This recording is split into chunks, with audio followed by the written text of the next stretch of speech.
All right, welcome to Talk of the Family. Second week starting and into the new year. This is Talk of the Family, where some families lie, some families are fake, some families steal, and some families are real. But this family we talk, and that's what we're finna do tonight. Got some hot subjects tonight, so I appreciate y'all coming on. Y'all can unmute. What's going on, world? Yo, yo, Peace. yo. What's going on? I got some shit for y'all tonight. Uh-oh. We gonna get it. We gonna get it in. So let's see what y'all thoughts are on this shit. We're gonna get to the first one. First video. We're gonna see what y'all thoughts on this. 1 second. Yeah, I'm gonna play this one first. Which is why if women are the carriers of life, then that means that men provide the seed of life. So that means technically the children belong to the men, which is why children get the last name of their fathers, because the children belong to the men, right? So with that being said, why is it that women always talk about children in a possessive ownership type of way, as if they weren't simply the carriers of the child? Like why do they talk about men as if men wasn't the whole spark of life that gave them the children to carry? Like if it wasn't for men and their seeds, none of us would be here. So why do we always talk about men in a passive way when it comes to children, but we want to act like women were solely responsible for birthing children? So yeah, pretty much keep it simple with the question: do children belong to the mom or the dad? What are y'all thoughts on it? We gonna we gonna call to Reggie because Reggie just took a deep breath. Go ahead. What's your thoughts? Um, it's funny. I mean, I'm not a parent myself, but I see this all the time, especially within the black community.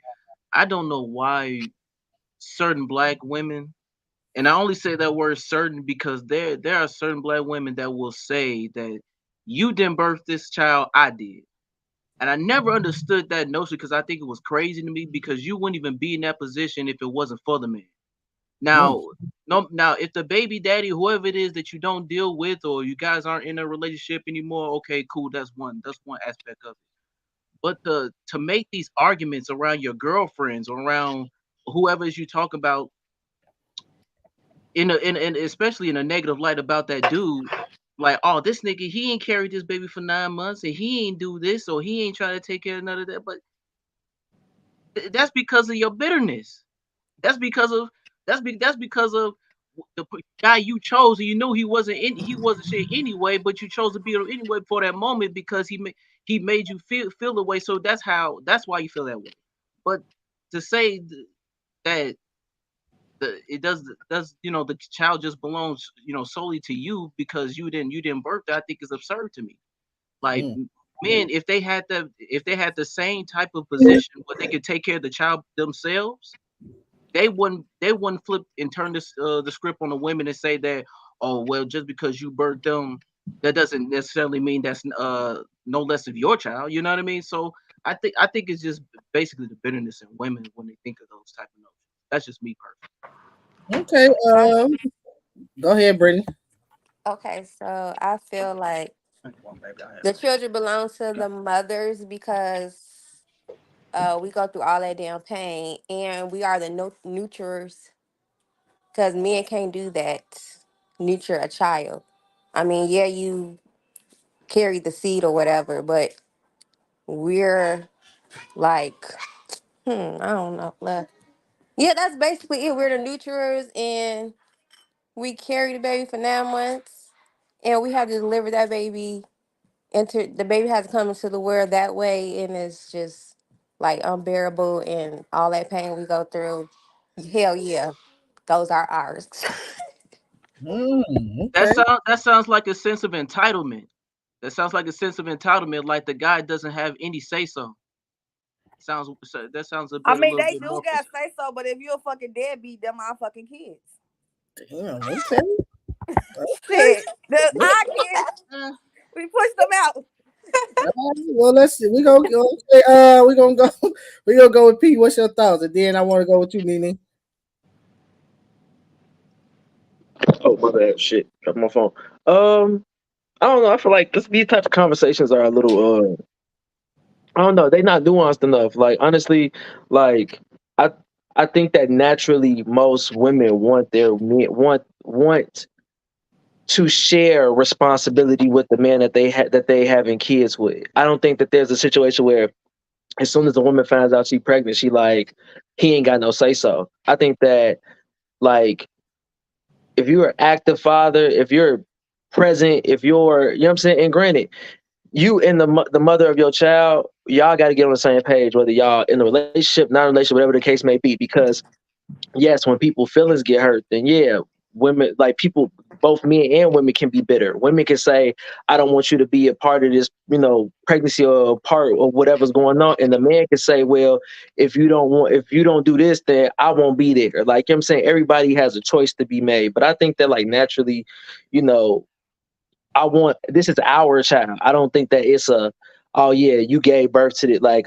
I don't think that women be like, okay, I gave birth to this child, so it's just my child now. I think that if the man is present doing what they're supposed to do, they have no issue with saying this is our child. Like I think that there's like we look at it from a place of our like culture being so divisive and having a lot of like co-parenting situations and things like that. So where it's like we forget that like if everybody just naturally do what they're supposed to do when they come to like having kids, because yeah, the lady's right. Like, you know, a woman needs a man's seed, but a man needs a woman's egg. Like you can't have one without the other. So we need each other. Just like a kid need us too. So it's like it go hand in hand. It's like I don't think either person. I think everybody should take like ownership of their child. But if you don't want to take ownership of your child, then yeah, the other person is gonna have to do that shit anyway.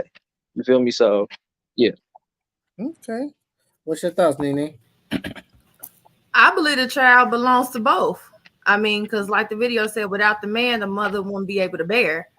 I mean, however, I do understand what Brittany's saying. Like, women giving birth, we do lay our life on the line literally to give birth to a child. I mean, it's not easy. However, if the roles was reversed and God created man to bear the child, the woman would how would we feel if the roles was reversed?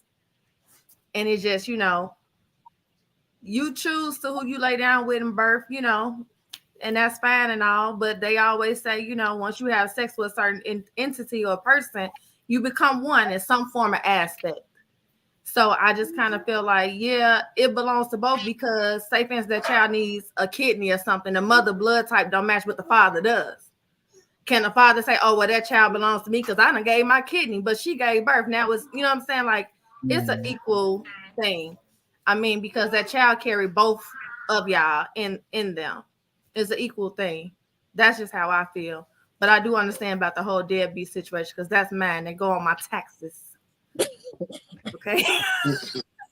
Okay, go ahead, Twan. What's your thoughts? I for the most part, I agree with the panel. It's definitely a shared responsibility when it comes down to it. But this is a good conversation in today's climate because we having these issues with the woman's reproductive system and what rights does what rights does this bear on when it comes to the child or the father. So my thing, what I'm starting to believe is that it is a shared responsibility, but I think the woman should have more of the choice when it comes to if she should have this child. But it falls back down to a shared responsibility if she do make that choice. You understand what I'm saying? Mm-hmm. Because it's a lot of things that you got to take into consideration with this.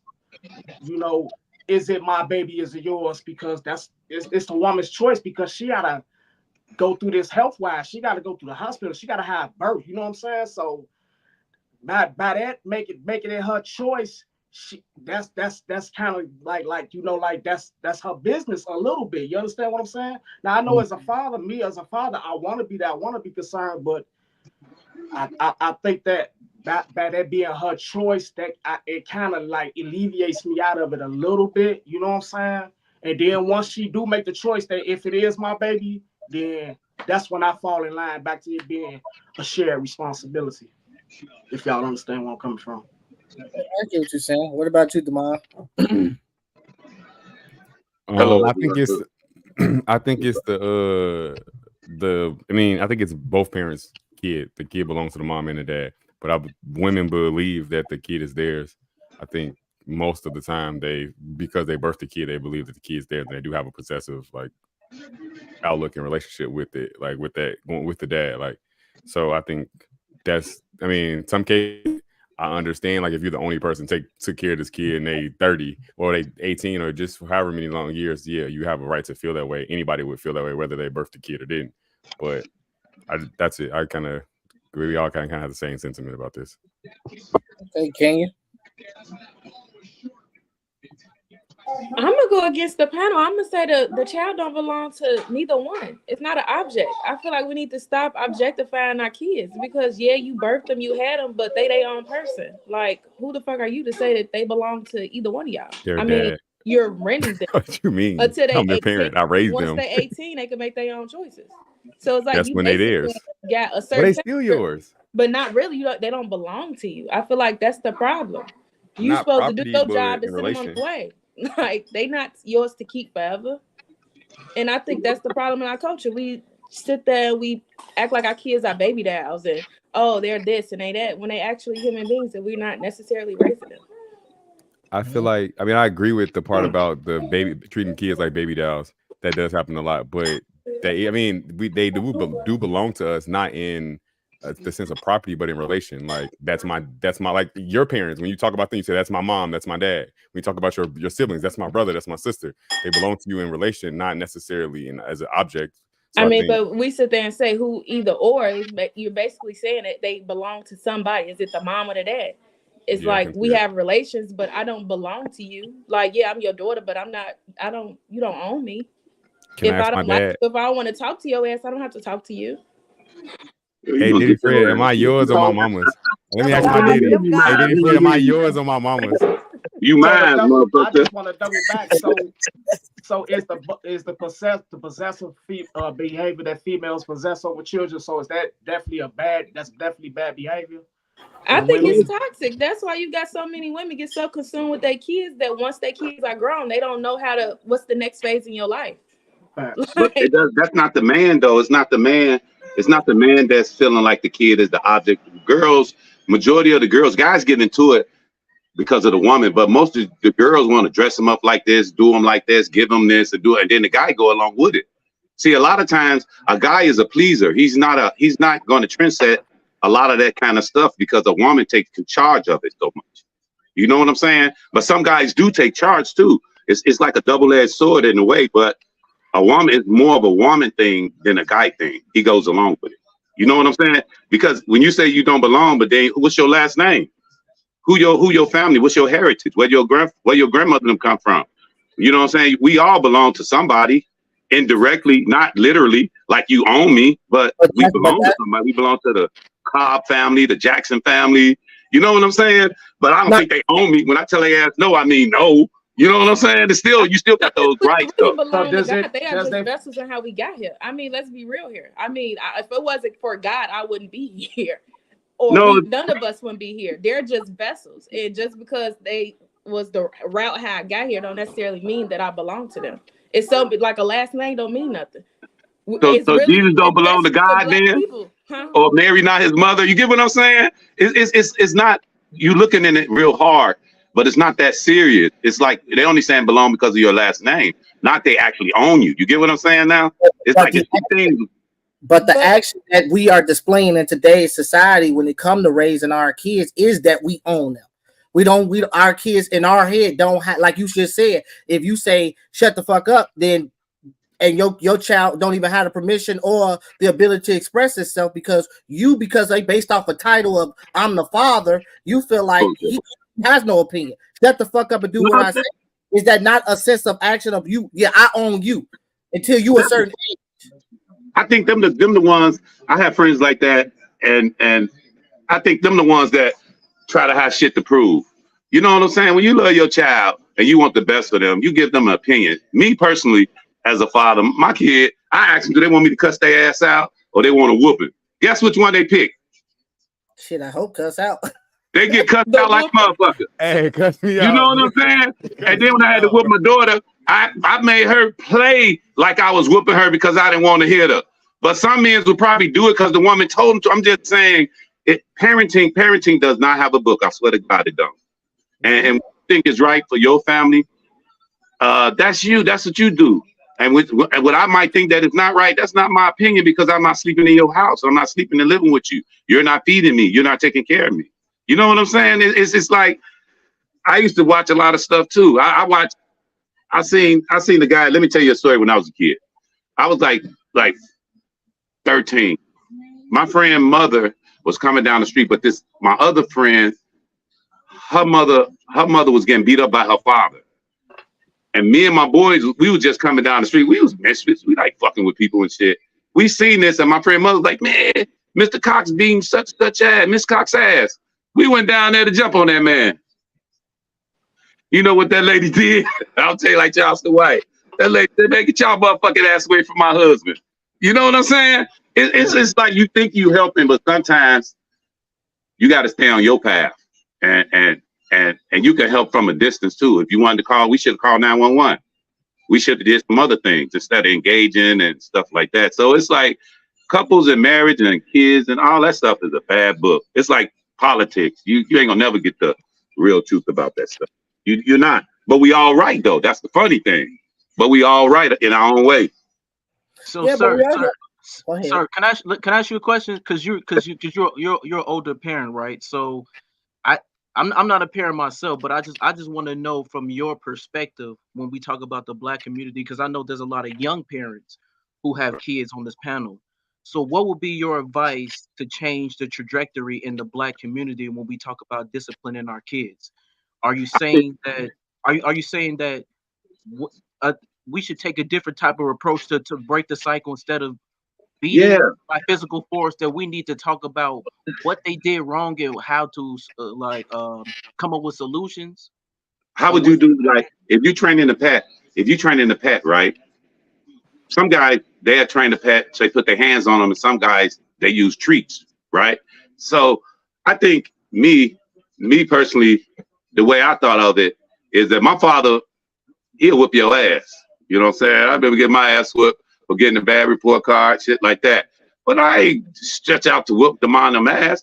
Every kid is different. You got some kids you can holler at, and that's enough.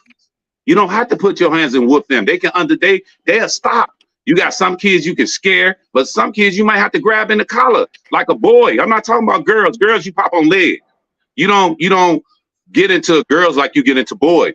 Boys, you got to make them strong little men so they can take care of a woman. If you don't teach your son how to open doors and do everything and take care of a woman, he ain't gonna never know. Then he gonna run across a guy like me, like, damn, man, fuck you walking through that door hold that door for that woman. I shouldn't have to do that because that's your child. You should have taught him that. You see what I'm saying? But it's me as a brother, I'm still just letting him know that that's the right thing to do. But it's like every kid, I think kids should grow up their age. If you act 2, you be 2. If you 10, treat them like they 10. If they 3, treat them like they 3. If they 15, treat them like they 15. Every kid should grow up to be in their age. I never let my kids grow up thinking they older or none of that. They might want to think they older, but they was never that. Let them stay in their age. Let kids stay in their age and let them grow up in their age. And I promise you, gonna have good kids. Some kids, I have a son, my older son, he went to Catholic school all his life. His education was paid for. So you know he got to 12th, he quit. He wanted to be in the streets. Then I got a kid that didn't have none of them opportunities, and he way past this guy. He don't want to be in the streets. He ain't gang banging. He just trying to do the right thing. So you think that I'm gonna shallow the one that's doing good, shorthand to him? Hell no, I'm gonna treat him. That motherfucker that's doing bad, I ain't gonna give him shit. I'm trying to teach him the right thing. I ain't gotta put my hands on him, but I can talk to him. You know what I'm saying? If you pray to God, you can find the right words to say to your child. It's your child. It's not a dog. It's not an animal or nothing. It's your child. It's your blood in you. And how you kick him to the curb or treat him, it's going to only reflect on you. Let me ask you. He can stay one night with me. And if he don't listen to you, you think he going to listen to me? I'm gonna tell him to carry his ass back home to you because you don't listen to your daddy. I know you ain't gonna listen to me. Right. Let me ask you this. So let me ask everybody, including you. So we all, for whoever then who got kids on the panel, you try to, even with the women, you try to tell me that and I'm gonna start with you, sir. You being Damon's father, and of course, the mother of your children. You trying to tell me that there was never a disagreement with or argument on y'all going back and forth with these my motherfucking kids, or no, these my motherfucking kids. Don't you tell my kid what the fuck to do, dude. Hey. And then when you answer, bro, I'm gonna tell you something. Let me be honest with you. You answer that. I want the women to answer when it come to Nene, when it come to you and your and the father of your child. When it come to my kids, I let the mother know that it's a 50-50 deal. We both got interest and we both love our child, and we both supposed to do it. Whether she hold up to her bargain, I'm gonna do what I gotta do, man. And if I have to take my child from your ass because you ain't right, and I'm offering him a bed and you offer him a couch, come on, bro. It's your blood. It's not about the woman all the time. The women, they making it like this. If you give her the seed and she harvests the seed and grow it for 9 months, y'all both gave. That's what God's gift to both of you guys. All right, so y'all both have an obligation. So if one of y'all slack, like the man, his dumb ass go fuck up, go to jail, and she got to raise a kid for 10 years, I think that motherfucker owe her for 10 years because she had to go through all that shit by herself. Vice versa. If it's a man and a woman go to jail, it's the same thing. You owe them, and people don't want to own up to that. They don't want to own up to that. Yeah, I told this motherfucking mama, that's my motherfucking son. Fuck what you talking about. He ain't doing shit.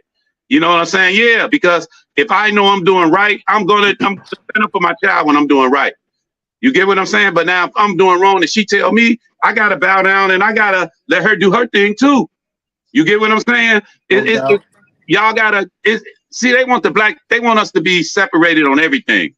They want us to argue with our sisters. They want us to do everything against each other, bro. This is everybody got an opinion about how we live. And look, if you really sit back, none of them motherfuckers is clean as you.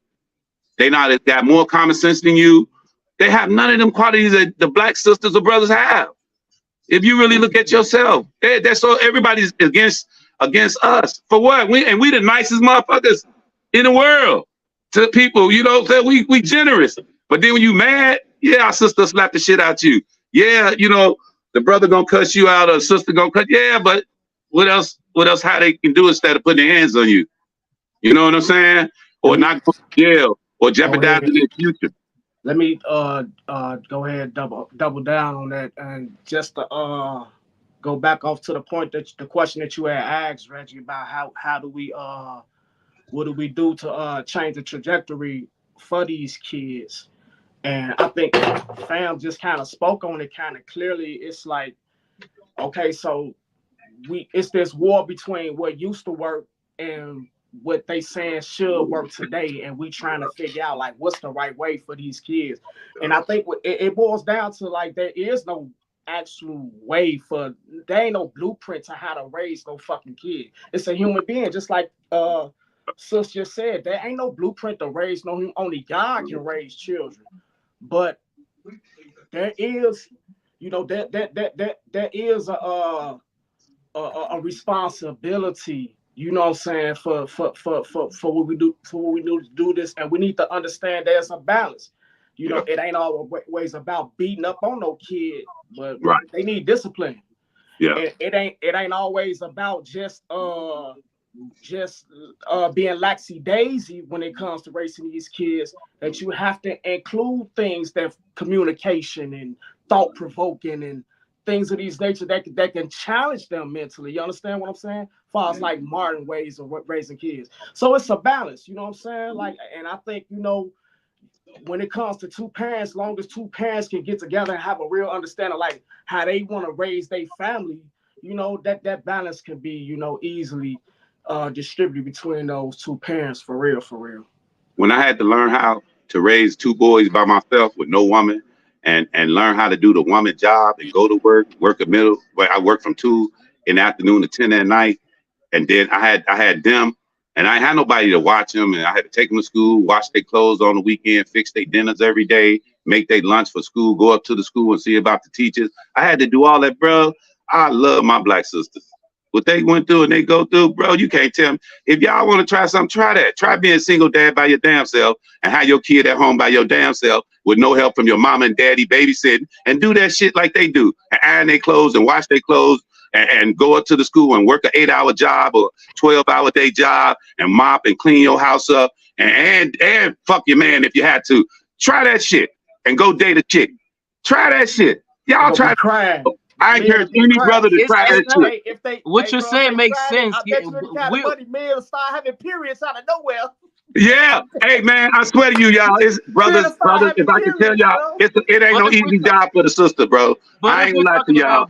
What we expect is kind of hard too, though, bro. But if we're talking about feminism, we just can't let women slide. It's equal. We cannot do that. We understand that's the hardest thing to do as a woman, to take care of your kids, and you gotta work and you gotta clean and do the whole nine. I understand that, I get that, and I respect that wholeheartedly. But we just can't let stuff like that slide. If women at the table say they want to be equal to men on all facets, I got you. This the thing, though, Reggie. But do you believe that, Reg? A woman. Excuse me, bro. I'm sorry. Yes. A woman is not. Let me say this, Reg. A woman is equal. Okay, let me say it this way. We both at the place, and we both got to pick up 100 pounds. Any one of the ladies on there, and y'all both got to pick up 100 pounds all day. That lady ain't gonna be able to do that job, bro. I'm just saying, some ladies can, but not all of them. Don't listen to that bullshit they saying out there about the lady. A lady is not to be treated like that too. So what they trying to make it, like my man said, they trying to change the narrative of how it is. They trying to change the narrative. You still got to respect them and all that. Man, I be on jobs and this lady, you ain't even gonna let a sister pick up 100 pounds all fucking day. You as a man ain't gonna let her do it. You don't think women can? No, of course not. But we gotta work. Deserve define. the right to work a job they can pick up 100 pounds? Yes, they deserve it, but we gonna still be helping them indirectly. Hold on. Let me get it. I want you to feel me. We had women there, and we still help if we can. They do their job. I'm not never saying they don't do their job because it's a sister or whoever. You're gonna help her. It's a lady. You're gonna still hold the door for her. You're gonna still be a gentleman. It's just in us. Hold on, y'all. I gotta get some of these females in there. Hold on, I got you, Twan. So what's your thoughts on it, Nene? You feel like with the fact that like you stated earlier with your baby daddy on bullshit that them your motherfucking kids, he can't. If he decided to come in and be like, no, try to speak his opinion, you like, hell no. No. Okay, I'll play a little bit too much. But in all seriousness, like before I had my children, him and I discussed our upbringing and how we want to raise our children together. Life happened. It is what it is. However, he does trust my opinion on how it is I raise the kids and things of that sort of nature for decisions for them.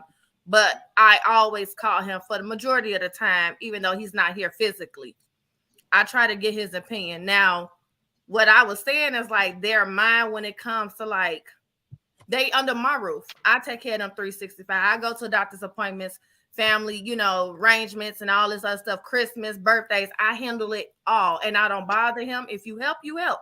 If you don't, then it is what it is. But when it comes to them taxes or anything like that, that's all me. Now, have we discussed previously in the past to, since we got 2 kids, you get one, I get one. We tried that. It didn't work. But I'm just saying, like, for me, it may be different. I don't know. Everybody else's situation is different because their father is actually out of state. He's not here. Okay. Question. Go ahead. Jamal and Kenya, who kids is they? Shit. Yeah, Kay. Both of ours, because I don't want to do this shit by myself. I'm not one of the women. Well, it's a difference with my son because his daddy had never been around. So with him, that was my son until, I met kind of Romeo. And then that's when he kind of just adopted my son. And now that's our kids. But with my first baby daddy, of course, that's my child because you've been gone since my son was 3 months. So if my son is 12, so what say do you think you're going to have? you're not around. This is my son. But when me and him, these are kids. We're doing this shit together. I'm not one of them women that's going. I don't even think no woman want to do this shit by themselves. Let's be real here. Don't nobody, man or woman, want to raise a child by themselves. That's not ideal. We do it, but do we want to do it? Hell no. But I mean, it's kind of hard to say it's both our kids when you got so many situations where I'm doing it by myself. How do you want me to share this child with this man that's not helping me at all? I feel like some women do, though. There are women that want a single mom until they start actually single momming and feel like see how like difficult it is. I feel like there's a lot of women that get pregnant and they have kids and they might not be on the best terms with the baby's father, and they like, you know what, I'm gonna do this by myself. Fuck you, I don't need you, and and go that route, and then they realize that like it ain't. It's hell, okay? It ain't easy as it look. It's ghetto as hell. Raise kids on your own, okay? It is hell. Okay, look, I get what y'all said, but we cannot act like that. We don't hear on women again, because I hear this shit all the time. Might not be within my household, but I hear all the time women claiming soon as they, even if the baby daddy and her are not even into it, the moment that baby come out the womb, that she's claiming that's her shit. But that's that self-entitlement, I think. Was it Reggie or somebody said that's that self-entitlement? I birthed that baby. I have this nurturing, you know what I'm saying? I felt that first kick. When that baby come out, I hear the first cry. It's like, it's me, I, you know what I'm saying? But then when that baby's passed over during delivery, who's to say he's not giving skin to skin, and he may feel so the same way? But it's always, I mean, it could be that self-entitlement, but I mean, like I said previously before, women go through hell trying to give birth to a baby. You know what I'm saying? Like, women can lose blood, they can pass out, you know what I'm saying? All types of other things. She could possibly even lose the baby while giving birth. No man is going to be able to sit here and tell her, oh, okay, well, baby, it's going to be okay, because internally she's fucked up. Also, too, I think it's with the men. I think it's the men fault in a little bit, because a lot of men, they kind of push the kids off on the mother. Like, how many men really want to sit there and nurture their kids? A lot of men are like, shit, get this baby. I can't do it. You know how many men say they can't do something before they even try when it comes to kids?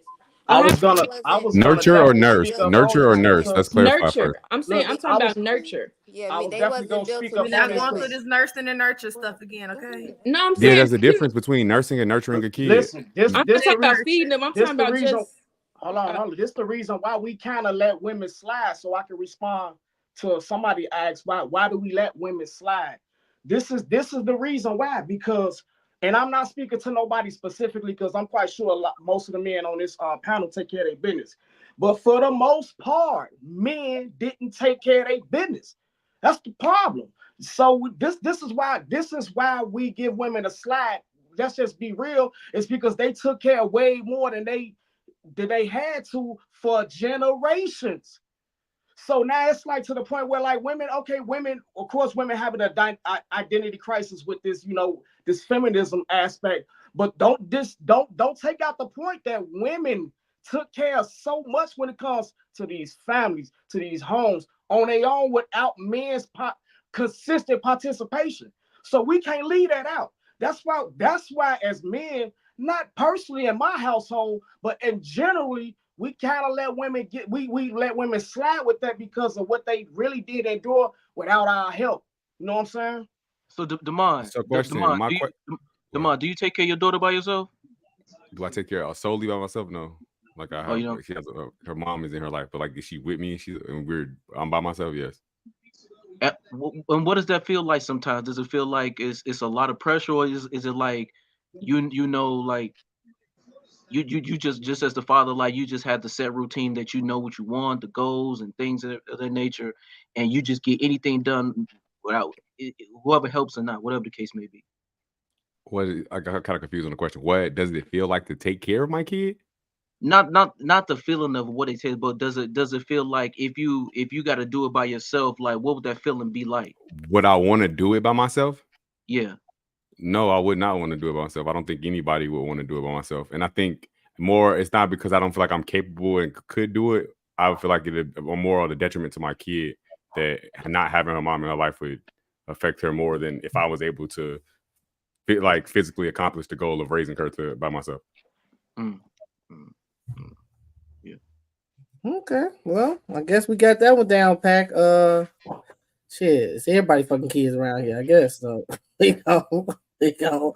You get a baby. You get a baby. You get a baby. Reggie, you get a baby. Parrish, you get a baby. Yeah.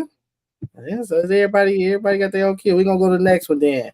See what y'all thoughts on this one. This kind of tie in with the subject. The first video. Let's see. I'll think of this one. What? Taller than you? Yeah. To just bounce. All right. You aspire to be a stay-at-home mom? Taller than you? Yeah. Why can't we be equal? Why do you feel superior to me? Let me ask you this. Do you want a man that's taller than you? Yeah. Would you prefer a man that's stronger than you physically? Yes, I do. Would you prefer a man that can lead you? Absolutely. Would you prefer a man that's more competent and more intelligent than yourself? I just said that. I Yeah. can't Doesn't sound disagree. anything equal there to me. Ouch. But what if I am strong? You're not. That means that we are not equal. Yeah, we're not. We're not. But don't. said Oh a second ago God. that we were. Okay. All right. Got him. Got me. Why can't we? Now look, before y'all listen to this, right? So y'all caught the video, but before y'all say anything, I want y'all to listen to this, right? So the question is beyond the biological aspect, are men and women different, right?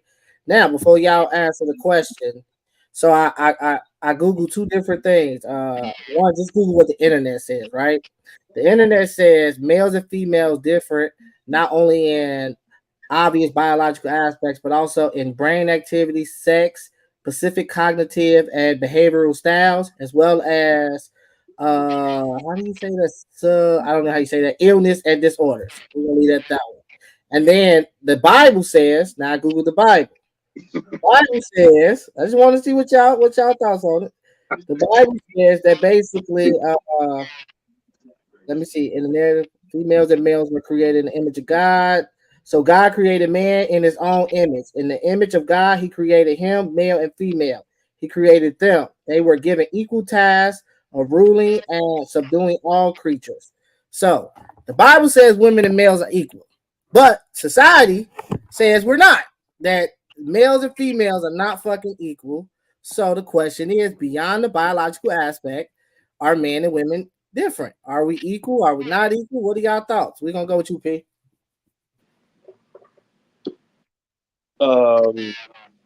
Yes, men and women are equals.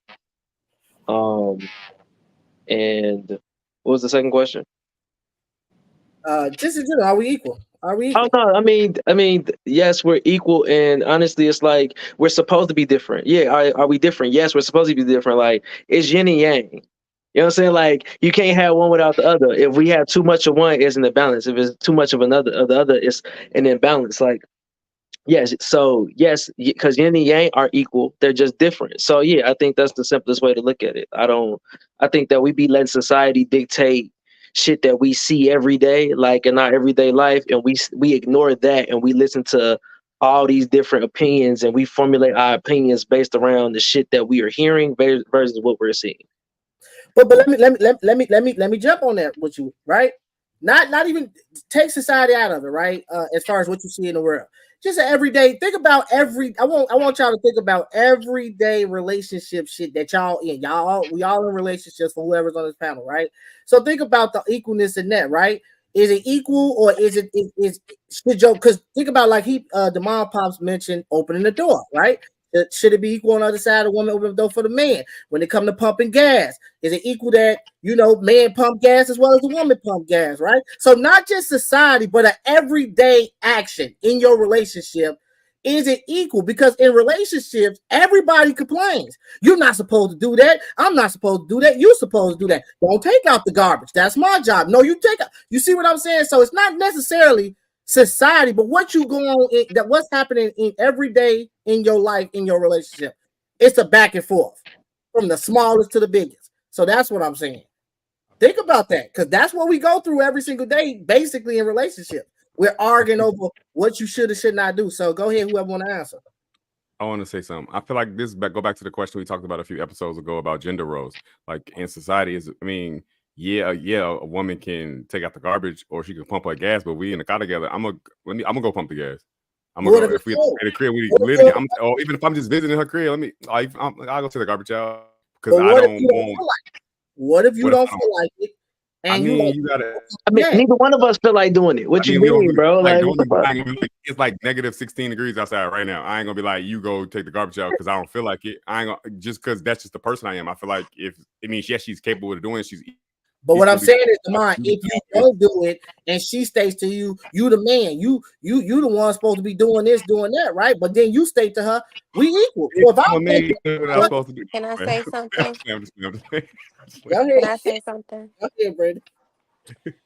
And then you say, if you don't feel like pumping her gas, that means like you don't feel your old lady like that because you wouldn't care. You gonna do that shit every day. If you had to, and you gonna feel like doing it. It don't be no days where you don't feel like it. You gonna be thirsty as hell to pump the gas. Okay, that's how it's supposed to be. Now, if you don't feel like I don't feel like it, that means you ain't feeling it like that. That's my opinion. I'm just saying. And it comes naturally. That's just being a gentleman, period. Right. So for somebody if that you would love and care about, you should always want to pump the gas and stuff like that. okay, so if you had a function with her and her family, and you want something to eat, but you don't really want to go in there and be bothered with Big Mama now, you ask her to go get you some. She tell your ass we equal. Go get it your damn self. You gonna be salty to the fuck. You get what I'm saying? Man, I'm just saying you open up a can of worms. First of all, me, man, I don't like no woman with rough hands, rough feet, and all that. I don't want my woman to be equal like that with me. I'm treating mine like a queen. I want them to look like a lady. Smell good. I want them. I'm gonna put them on my own pedestal. Well, they ain't got to do that shit. I'm gonna make it hard for y'all to get some, cause I'm gonna make sure she's straight. That's the problem right there, man. You doing it because that's you. You building you, bro. You building you as a man. You showing them, hey, this is my woman. I take care of her. I love her. You know what I'm saying? We good. We straight. So then when the nigga trying to holler or do something, she like, nigga, I'm straight. Get your ass out of here. Or she gonna say, yeah, go ahead and pump my gas. That goof ass nigga didn't pump it yesterday. You can pump my gas. You know what I'm saying? You leaving, you setting yourself up to get fucked over later. You hurting yourself more so than helping yourself. Somebody I'm serious. Think about it though. You said we equal, P. Yeah, but don't listen to that. That's only as a fun. What kind of woman you want to be? Literally. So if you bench press 250, you want your broad to bench press 250? I'm just saying. Look, if a robber, right? That's what I'm saying, bro. That's why what my man keeps saying. He keeps saying it's the society that make you think that. It makes you. It goes with that. You want your woman, man. This is a woman, man. I'd rather pump her gas and she can go get me a plate if we have a mama house. I'd rather trade that. If I take out the garbage if she wash the dishes. You know what I'm saying? It's a lot of things. You gotta be open minded. You gotta be equal. You gotta be equal, and to a point where you know it's things that she will compliment each other as a couple. Is that the shit she don't like to do? 9 out of 10, you should be willing to do it because that will help you. Because the shit you don't like to do, she gonna be willing to do it for you too. And y'all working together. You know what I'm saying? I love cooking, but I hate washing dishes. But I cook your ass some every day. My wife like, fuck it, I love washing dishes. You know what I'm saying? So guess what? She eat good. We go shopping together. You know what I'm saying? We do that shit together, bro. It's man, they got us messed up out here, bro. But I'm saying, not society. Women are saying the video, the concept of the video is because those superficial women, every woman you got on this platform right now is not a woman like that. These are, I don't even know them, and I can tell by their character right now. I like that you went down there. Let's ask the women on the panel. We're gonna start with King. Thank you, they cut your ass out. Are you equal in this relationship? I mean, it's just you got gender roles, but me and you are both people. I mean, at the end of the day, it's not like you above me and I'm above you. It's like we're equal we're on a level playing field. But so if a robber break in the house and I'm like, that's your role. Go check that out. You said we equal. And I'm saying, but we're equal, but we have different jobs. We have different strengths and weaknesses. Just like I could tell your ass go in there and cook a meal, and you're gonna look at me like I only know how to cook chicken. So it's like, come on now. Just like you have different strengths and I have different strengths. I'm not finna go be fighting no damn robber. Right. Why would you want? Like, what type of man would you be? I'm on the other side of the fence. Just asking. Well, let's go to the next woman. I get what you said, Nene. True, sister. Is your man equal? I say that we equal, but at an extent, like, you know, Kenya said, you know, I know my strength and I know my goddamn weakness. I can't fight no man, and I ain't about to attempt to fight no damn grown ass gorilla ass man. I won't even fight my damn son, and he's 16. Okay, I still gotta be his ass. Y'all playing it safe, so now I'm going to be a little controversial. What about the household? Who's equal in running the house? Oh well, in this, I don't say it's a man. He's trying to start an argument. We're in the house, because that's what y'all know. Who equal? Because that's what the arguments be at. No, you know the woman. You know the woman. We don't win. We don't win shit in the crib, bro. Hey, you got. But I'm seeing women that don't know how to cook and all that, and I see a lot of men stepping up doing a lot of shit too. Let me say that these days, y'all. Yes, I ain't bashing y'all, but these brothers these days is stepping up. I ain't lying to you. They trying to keep their kids. They trying to run their household and shit like that. And a lot of ladies is, you know, bullshitting too. Maybe because we was fucked up back in the day. I get it. But what I'm saying is, like, it's both. That's why I say it's like a 50-50 thing. You know what I'm saying? You got some good ones and you got some bad ones, but I give it to the brothers. They stepping up now. You know what I'm saying? They running their household, but you know, they learning how to cook. They learning how to do this shit for their kids and shit. They glad to be daddies and shit like that. Then you got some brothers that still knucklehead, dumbasses. Like my man said, my father was one of the ones that left his wife with kids and shit, didn't pay child support. Guess what? I paid for the shit. I paid child support.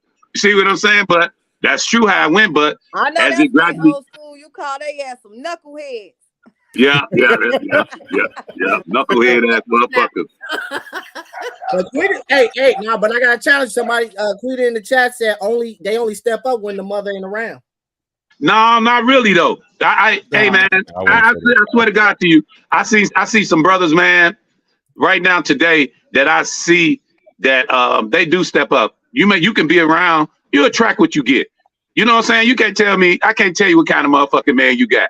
You know what kind of broad you got, and you know what kind of nigga you got.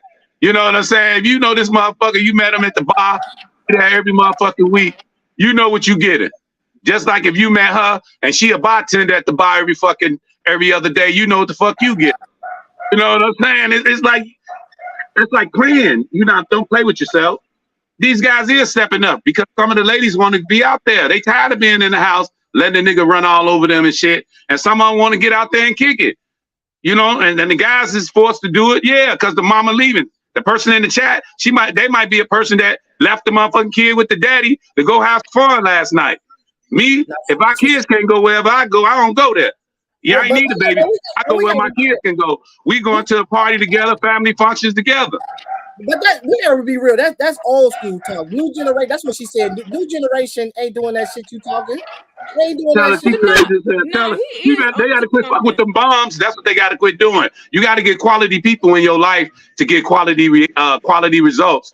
Just like y'all some quality brothers. I'm glad to talk to y'all. Every last one of you guys, y'all what y'all saying, I listen to it. It makes a lot of sense. Y'all got y'all head on tight. So you think I'm gonna listen to a knucklehead? Oh man, yeah, I done dropped the perk. Nigga, I was out here getting high all night. I fucked this girl. I don't want to hear that dumbass shit. You know what I'm saying? That come on, man. People say dumb shit to get dumb results, man. That sound like that motherfucker in the chat is a dumbass. Tell him Big Fred said so. They're a dumbass.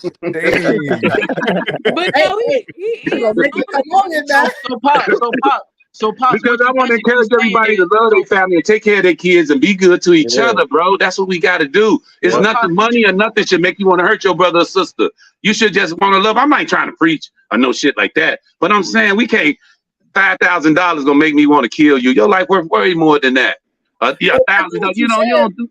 I get what you're saying, but you gotta. We can't. Quita for to come on. Let me pull her in. The girls. But what you basically saying, instead of blaming society, what you really want to say is that black people need to take. Hold on, Queen K with the smoke. Denise, hold on. Bro, because he got your sister fucked up, baby. No, we don't do that over here, baby.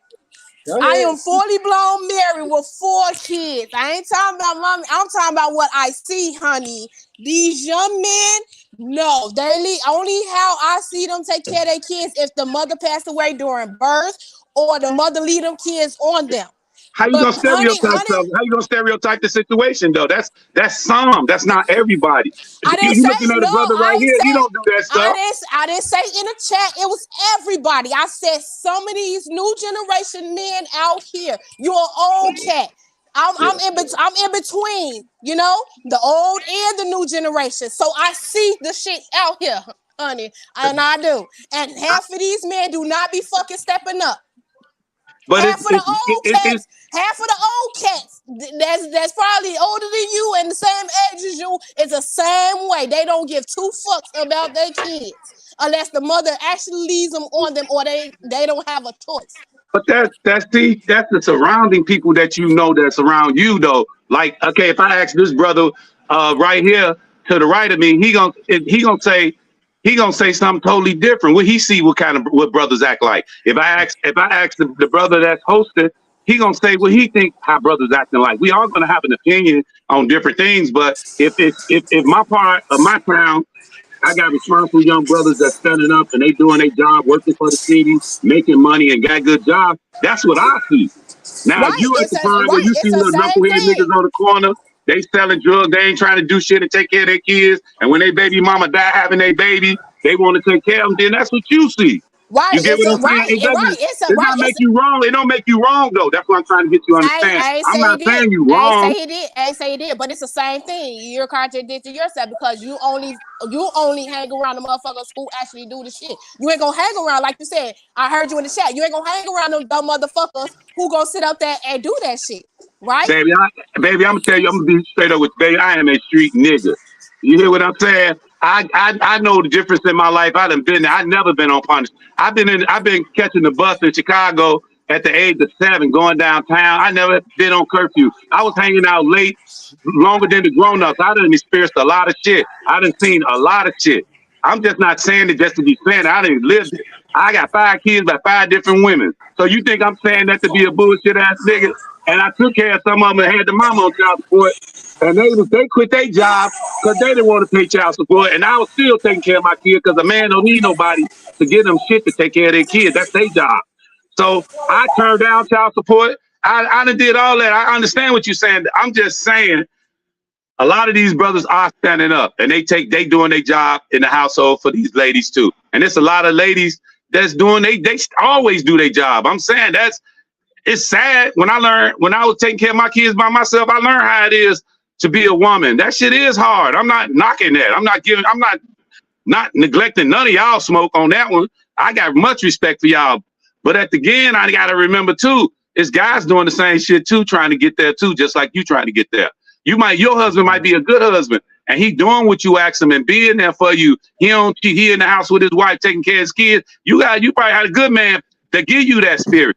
That's good. You know, I'm glad because a lot of women can't keep a man and a lot of men can't keep a woman. Let me piggyback off that because this is a blind spot that a lot of women are having with men because you absolutely, this was going on because women been so used to taking care of things and doing it that they sometimes can get blinded by that.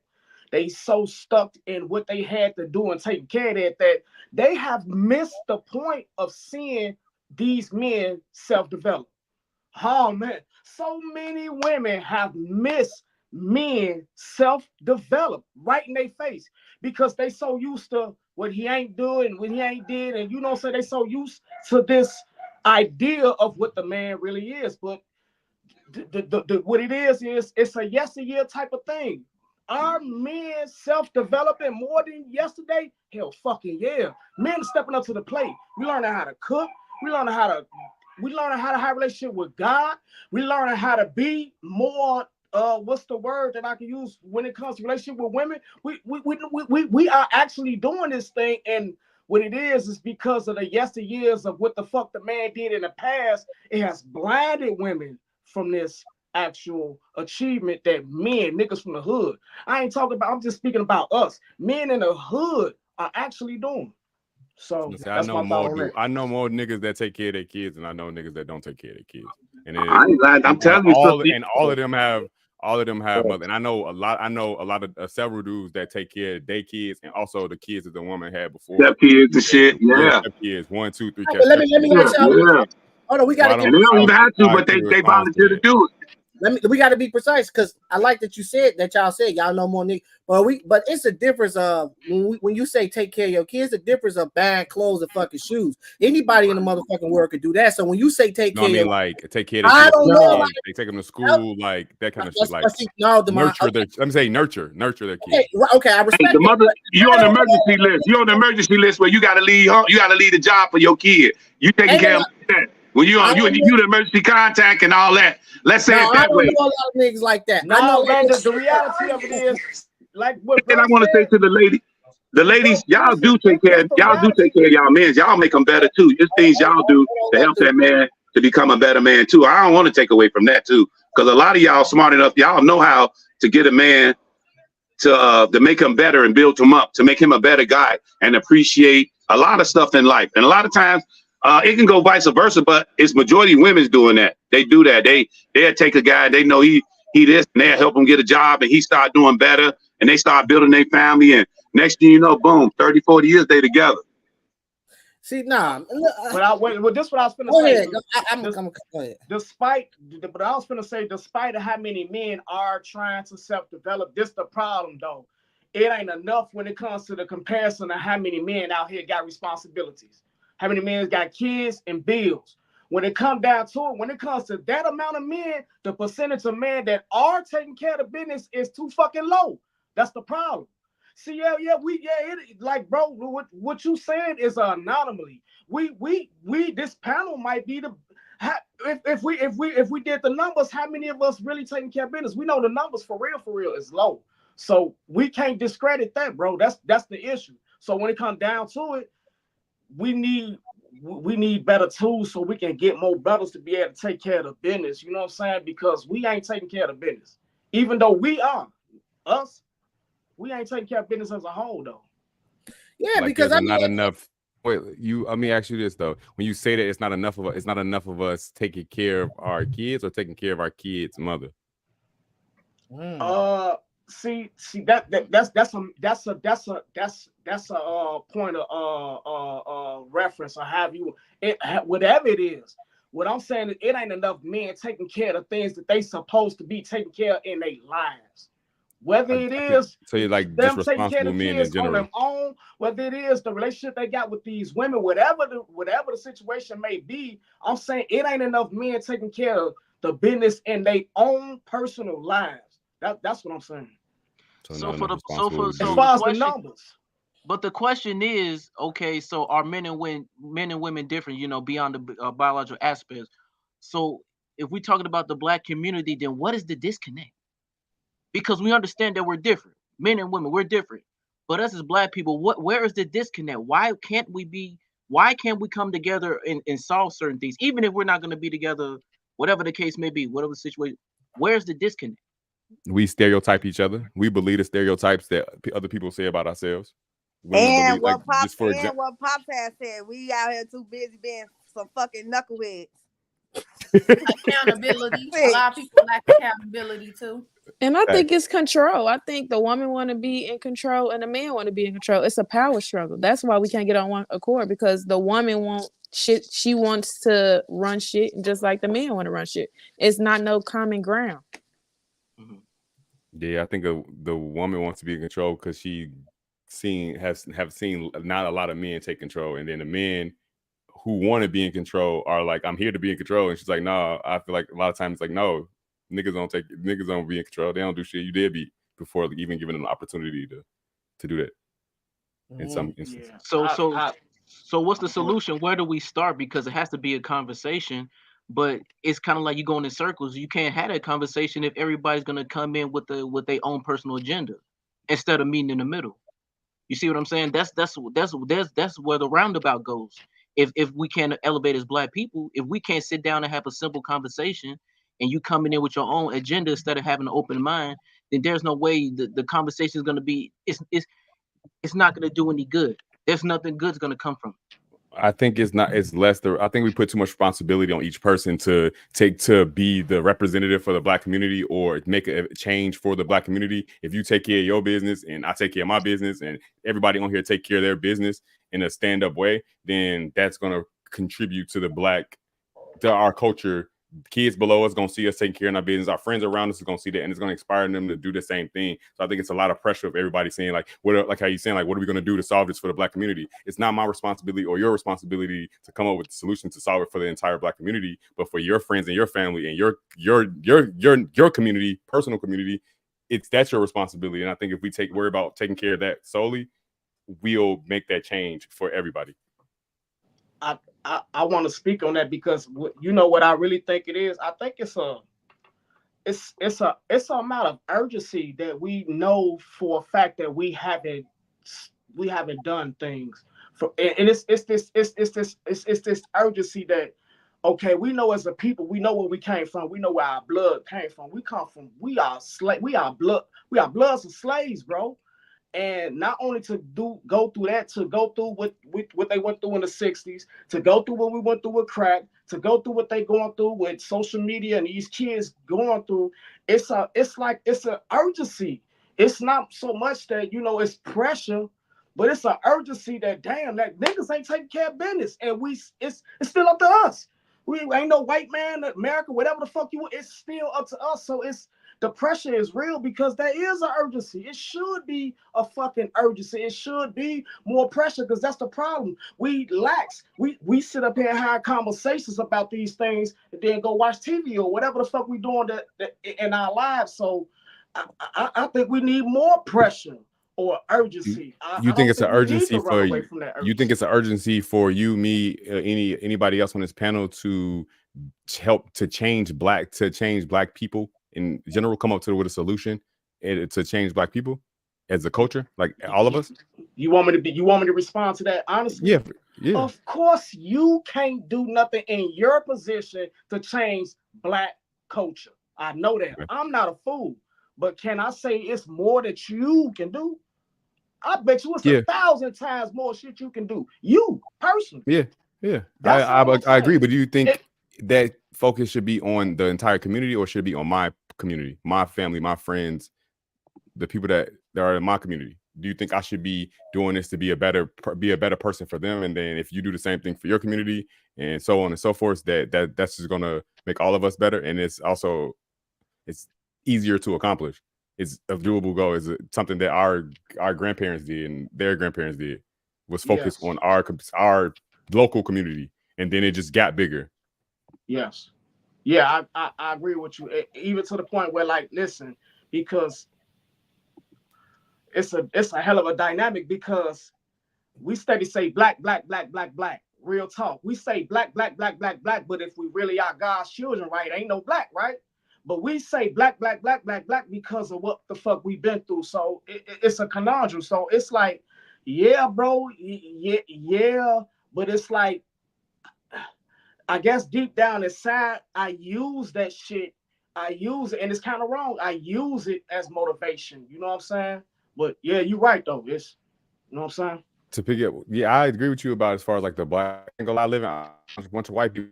Sometimes, like, I ain't trying to look like, I definitely don't want to look like no stupid ass nigga, no ignorant ass nigga in front of them. So like sometimes I do, like, I think about that shit, like, I'm not gonna do this because of that, or just the pressure of like, I ain't finna do no stupid ass shit like that. Like, I ain't even gonna attempt it, even though it might not be a big ramification or a big thing. I just like, I don't want to think that sometimes that kind of hinders us feeling the responsibility of representing everybody, or our decisions are going to affect the entire Black community and how we look. I just feel like our generation lack a lot of leadership. Our grandparents and things like that had Martin Luther King, Nelson Mandela's, Malcolm X, things of that sort of nature, speaking overall for everybody. And nowadays, we don't have a leader. You know, at one point we thought Barack Obama was going to be our guy, this, that, and the other. And then that went downhill. And then it was this Black Lives Matter movement. And then for some reason we all collectively got together. But then that stopped for whatever reason it had happened.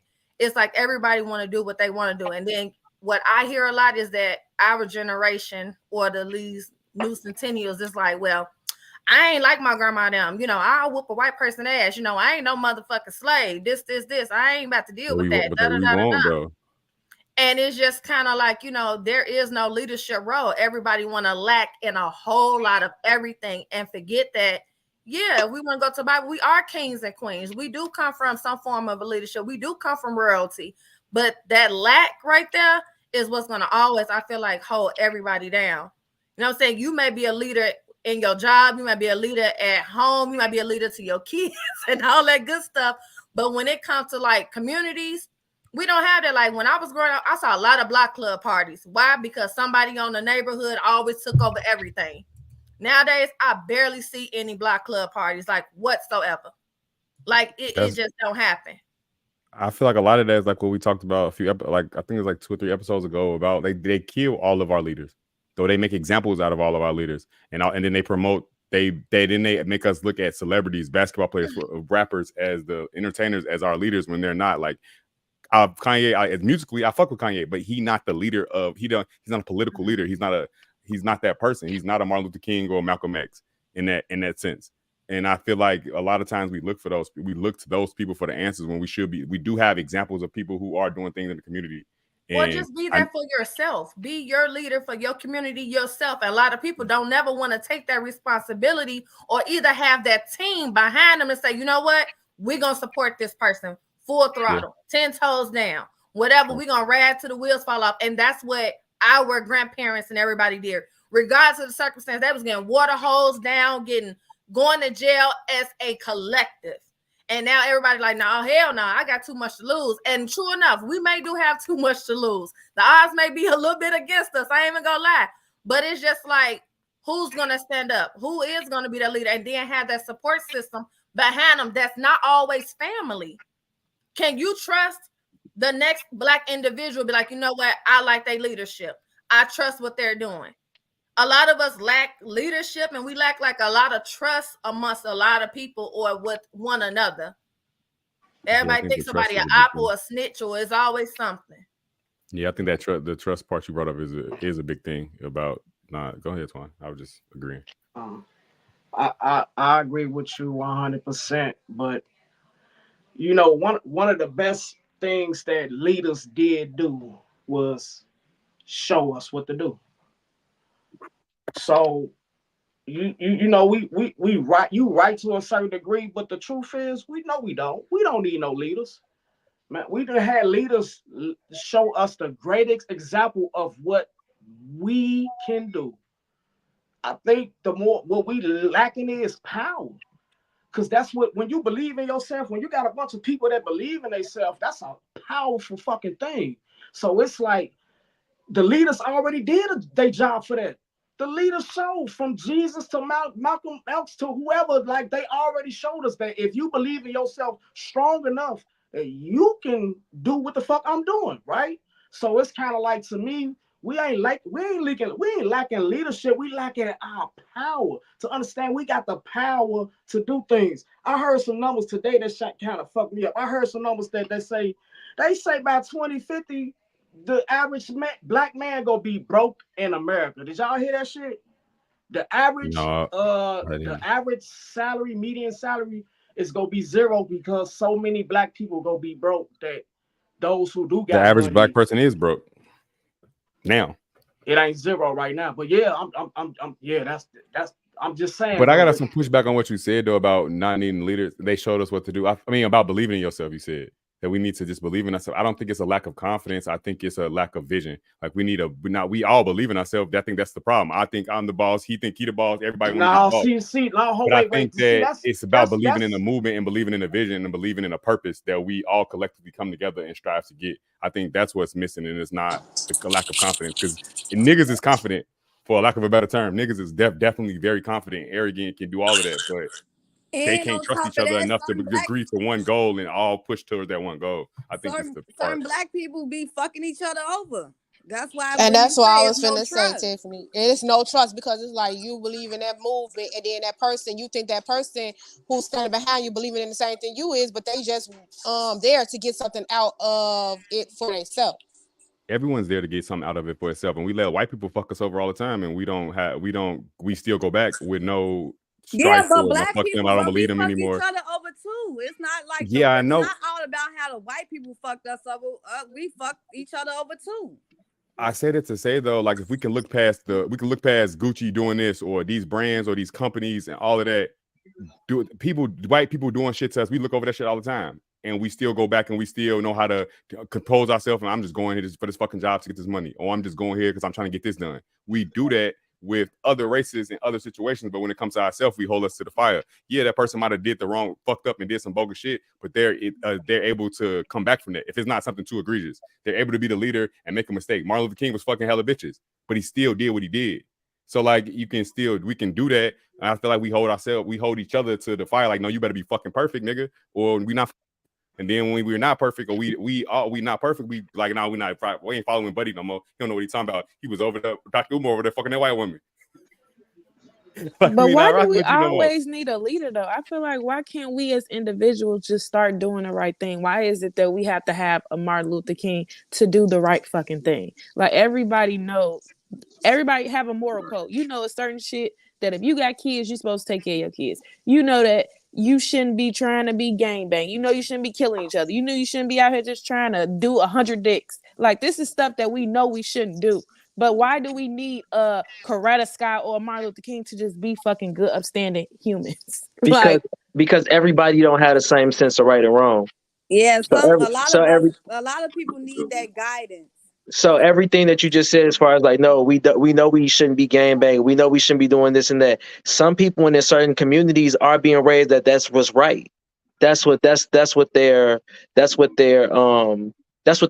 heritage is. Like if you from LA and you born in 2024 and your family done had gangbangs in the family since the 70s, guess what? That's a right to you.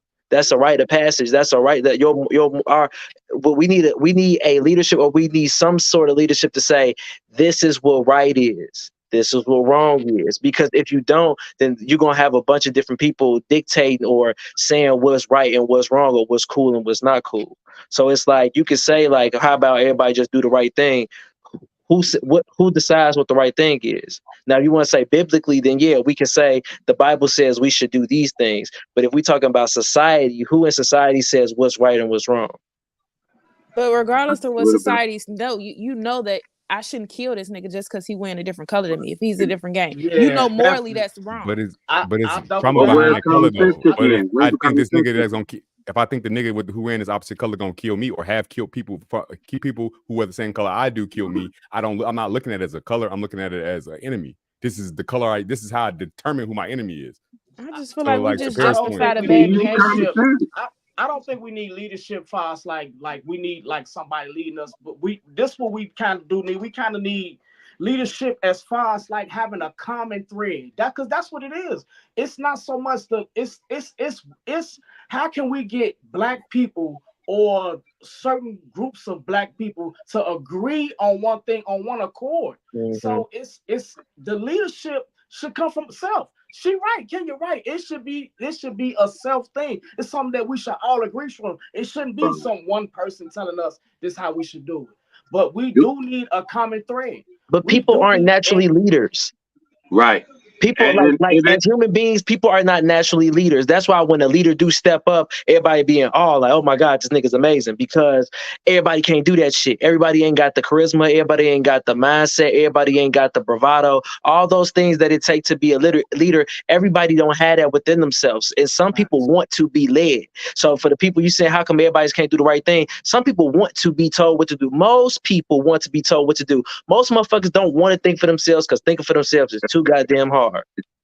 Yeah. So we can so in order for everybody to do the right thing, everybody gotta be willing to think for their motherfucking self. And we know how that's going for us right now. Everybody don't be thinking for themselves. We got people in relationships saying, "Oh, I want my man to decide what's for dinner because I don't want to think about it." You don't want to think for yourself. Like we gotta when we think from a macro and a micro level, most motherfuckers want to be led. So we can't say how about everybody just do the right thing. Most people want to be told, all right, this is what the right thing is. This is what wrong is. This is what you should do on the day to day. This is what you shouldn't do. Like we give people, I think that we give people too much credit, and the people who are leaders, we don't give them enough credit. Like leadership is needed. But then you got people that don't want to be a fucking leader. You got people that when Twan just asked, so it's your responsibility to be the change. Everybody like, nah, why is that my responsibility? How the fuck are we gonna sit there and say we need leaders when people that's in positions to lead that they don't want to? Everybody didn't say that. Like legit, when he said that, only person that responded was Damon. Nobody else responded. I'm not speaking directly on him. I'm talking about just in the culture. You have nobody that want to speak out. People will see but we something do. wrong We with have we something. do. You don't say something. We do. But We have a can you lot of honestly leaders. feel? But can you honestly feel that the black people who are actually is up, like the mayor, the black mayors and stuff like that? Do you actually think they get in office to be a leader? But do you actually think they in that motherfucker leader? But I'm not even. I'm not referring to them. They're trying to lead a city. If you're a mayor, your job is to lead the city, that community, exactly. Not just black people. Yeah, but everybody got their own specialties. This is why it's not a one person job. Exactly. See, they keep saying leaders. They want to quit tagging somebody. Can you honestly say you can take a person and y'all both had it? Like, okay, I'm a DJ. I got a partner. My partner, he a producer. We both DJ though, but he produced music, and I would rather put him in front. And we both got the same talent. And I'll probably be better than him, probably in blending and some stuff, but in producing, he better than me, right? And I put him in front first, just so we can get there. You get what I'm saying? And then we both gonna rise at the same time, like a Jazzy Jeff, Fresh Prince type thing. You know what I'm saying? Once Fresh Prince got this, he excelled. Jazzy Jeff cold, don't get me wrong.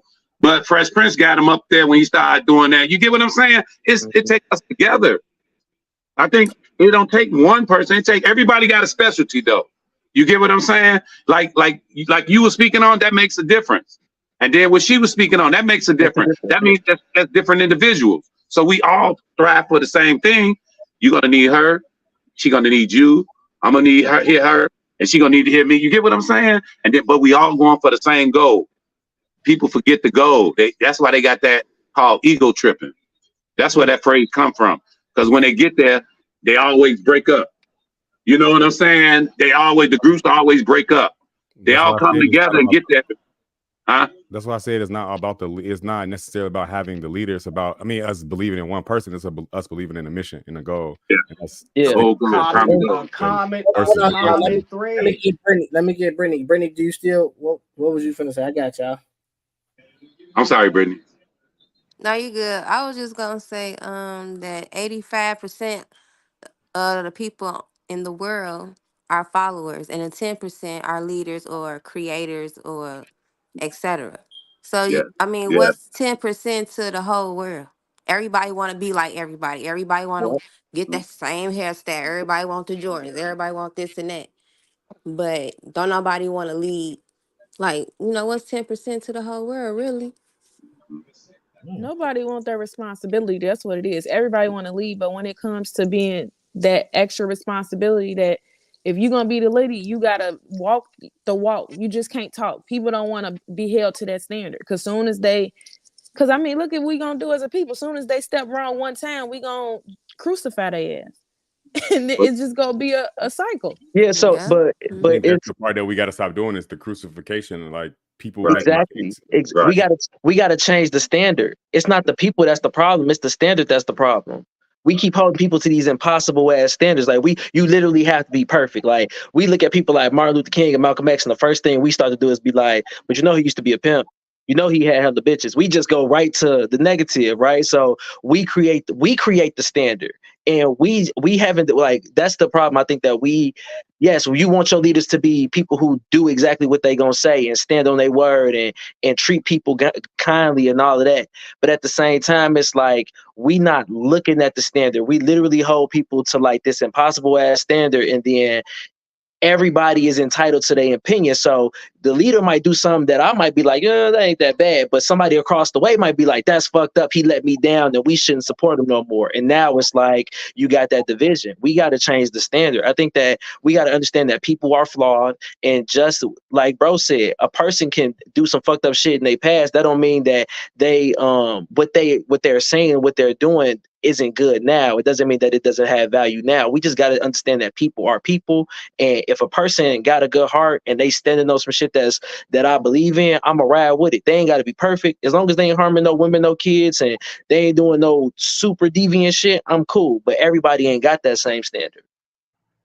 Yeah, I agree with you, Paris. I just feel like the one thing you said, like, I feel like most people look at Malcolm X and Martin Luther King as perfect, and they don't really know about that path. They don't know that Malcolm X was Detroit Red. Like, they don't know that this nigga was a pimp and all. I think a lot of people. I think that a lot of people do, but we hyper focus on what they used to be. We don't highlight they made a transition. They decided Malcolm X decided that I'm not gonna be this no more. I'm gonna be the best version of myself. We don't highlight that enough. I think that we don't give people enough credit for doing research and having Google. People will be like, yeah, I know about Malcolm X. He did this, but he used to be a pimp. And we hyper focus on that. Like, we hyper focus on the negative shit. And like you said, we don't give people the opportunity to kind of be human. You know what I'm saying? Like, I think we're saying the same thing. It's just that our focus is always on the negative. Even in media, we everything that we watch, everything that we see is negative behavior. We love negative shit. It's like to the point now where even if a leader is a good person, it's like we're looking for the negative thing immediately. You're like, all right, this nigga too good to be true. What's wrong with him? Waiting for him to disappoint. Yeah. Like, what do you do? What are you not good at? Like, trying to let me down. That go with what so then my comment is, I agree with I'm gonna say the junior Reggie, because he said what's the solution. In my opinion, there is no solution. There's none at all. Whether we have a leader, whether we don't have a leader, in today's climate, in our culture and the way we are set up, there is no change. Ain't nothing gonna happen, because the moment a leader shies out the group and the light is on him, we're going to crucify his ass. If ain't no leader shy out the group, we still going to crucify each other. There is no solution. It's just you just go individually, you got to do the best you can. So and till it's time for you to go home. I think that the solution, like, I think you can't say that there isn't a solution. I don't, like, if you think about like what black people was going through in Jim Crow before, the civil rights movement, they ain't had no idea this shit was about to happen. Like, you can't predict Martin Luther King or Malcolm X or Nelson Mandela you can't. I'm saying as of now. I'm not talking about future wise. I don't know what the future gonna look like. I'm saying tomorrow. You really don't know. Like right now, this moment. That's what I'm saying. No, I can't in this moment, because in this moment today, I'm just speaking in this moment today, right now, ain't shit changed. But tomorrow, I don't know what tomorrow looks like. I can't see tomorrow, so I'm not gonna speak on tomorrow. But today, right now, ain't no motherfucking solution, because everybody is for themselves. Nobody wants to give out the information. Like, think about the concept and the mindset we have. The shit we say out of our mouth. The game is to be sold, not told. We don't want to give out the information. That's you indirectly saying I'm not helping you. And if I do help you, I need something out of it. Again, ain't no solution there. So again, if a leader step out, there right? I'm talking about leaders. If a leader step up to the plate, you said it yourself. The moment he get the directing, there's gonna be a group of motherfuckers saying, "Tear his ass off the stage." We don't want. Fuck him. What are you talking about? You see what I'm saying? It's always gonna be backfire. Always. There's gonna be that, but like, to say ain't no solution though. That's right now.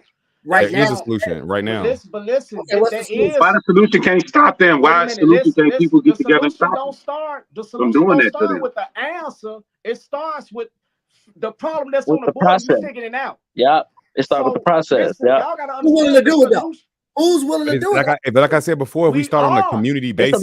It's a lot of people doing it. It's a lot of people doing it. It's a lot of people doing it, but it's not enough to affect what it's collectively. It's a lot of people doing it right now. Yeah, I get what y'all saying, but it ain't enough to strike some type of change. It ain't. What are you talking It's about? striking change in their community. It's change in a base Let me to speak do on that. this. Go ahead. The reason why I say this the issue because this is the part where we saying, are we doing better? Are we doing worse? To me, that this point of perception is really where the fuck what the problem is, because we cannot perceive the world through our experience. Right. It is getting better. We have to know that. Okay. You What if we want to know why I say what I'm saying is true? Because ain't you getting better through your own experience in life? You personally? Yeah, but I ain't making no I think that's enough, bro. Yeah, but what if somebody pick your show up? What if they pick your show up and hear him preaching right now? Because he's telling the truth. And they pick you up and they hear him preaching, and then they grab you and say, "Hey, brother, this your show. Hey, we want to nominate you for being a young man that's bringing light onto Black people and culture." And y'all, he collect. They're gonna come to you first, right? And then they come to you and they elect you. What you gonna do then? You gonna be the change. You see what I'm saying, man? Yeah, You will be the change. It's happening every day. And collectively with all of you guys, that's what makes him move forward. You see what I'm saying? Look, I like that you said that, right? And I get what you're saying, and I agree to that, right? But in the midst of what you said, I'm being selected, right? And I'm the change. Also, there's gonna be a motherfucking line of people tearing me the fuck down. And we should have a line of people telling them to shut the fuck up. You fight fire with fire. That's what Malcolm said, though, didn't he? Did he not? When people come at you like that and we know you on a positive, we supposed to stick behind you. If we know that you're doing the right thing, that's our job to stick behind you. But that's what Kenya was saying. We don't, and examples have already been out there. If you look, but now there's a lot of people want to find somebody to stick behind. We just don't do it behind the right people. Hold on. You mentioned Charleston White. He's somebody that said it right, but there's a group of motherfuckers trying to kill him and tear him down. Kanye spoke. Nobody stood behind him, and everybody threw his ass down. So when you say, yes, I hear what you're saying, and I agree with what you're saying. But it's a lot of brothers taking them with them too, though. And can we stop naming like all of these like big personalities and social medias and celebrities? Like fuck them people. I'm talking about people in the community every day. Like those are people that are making change every day. That's how shit starts. Like Martin Luther King wasn't no celebrity first. That motherfucker was a preacher in the South. The motherfucker started moving like this ain't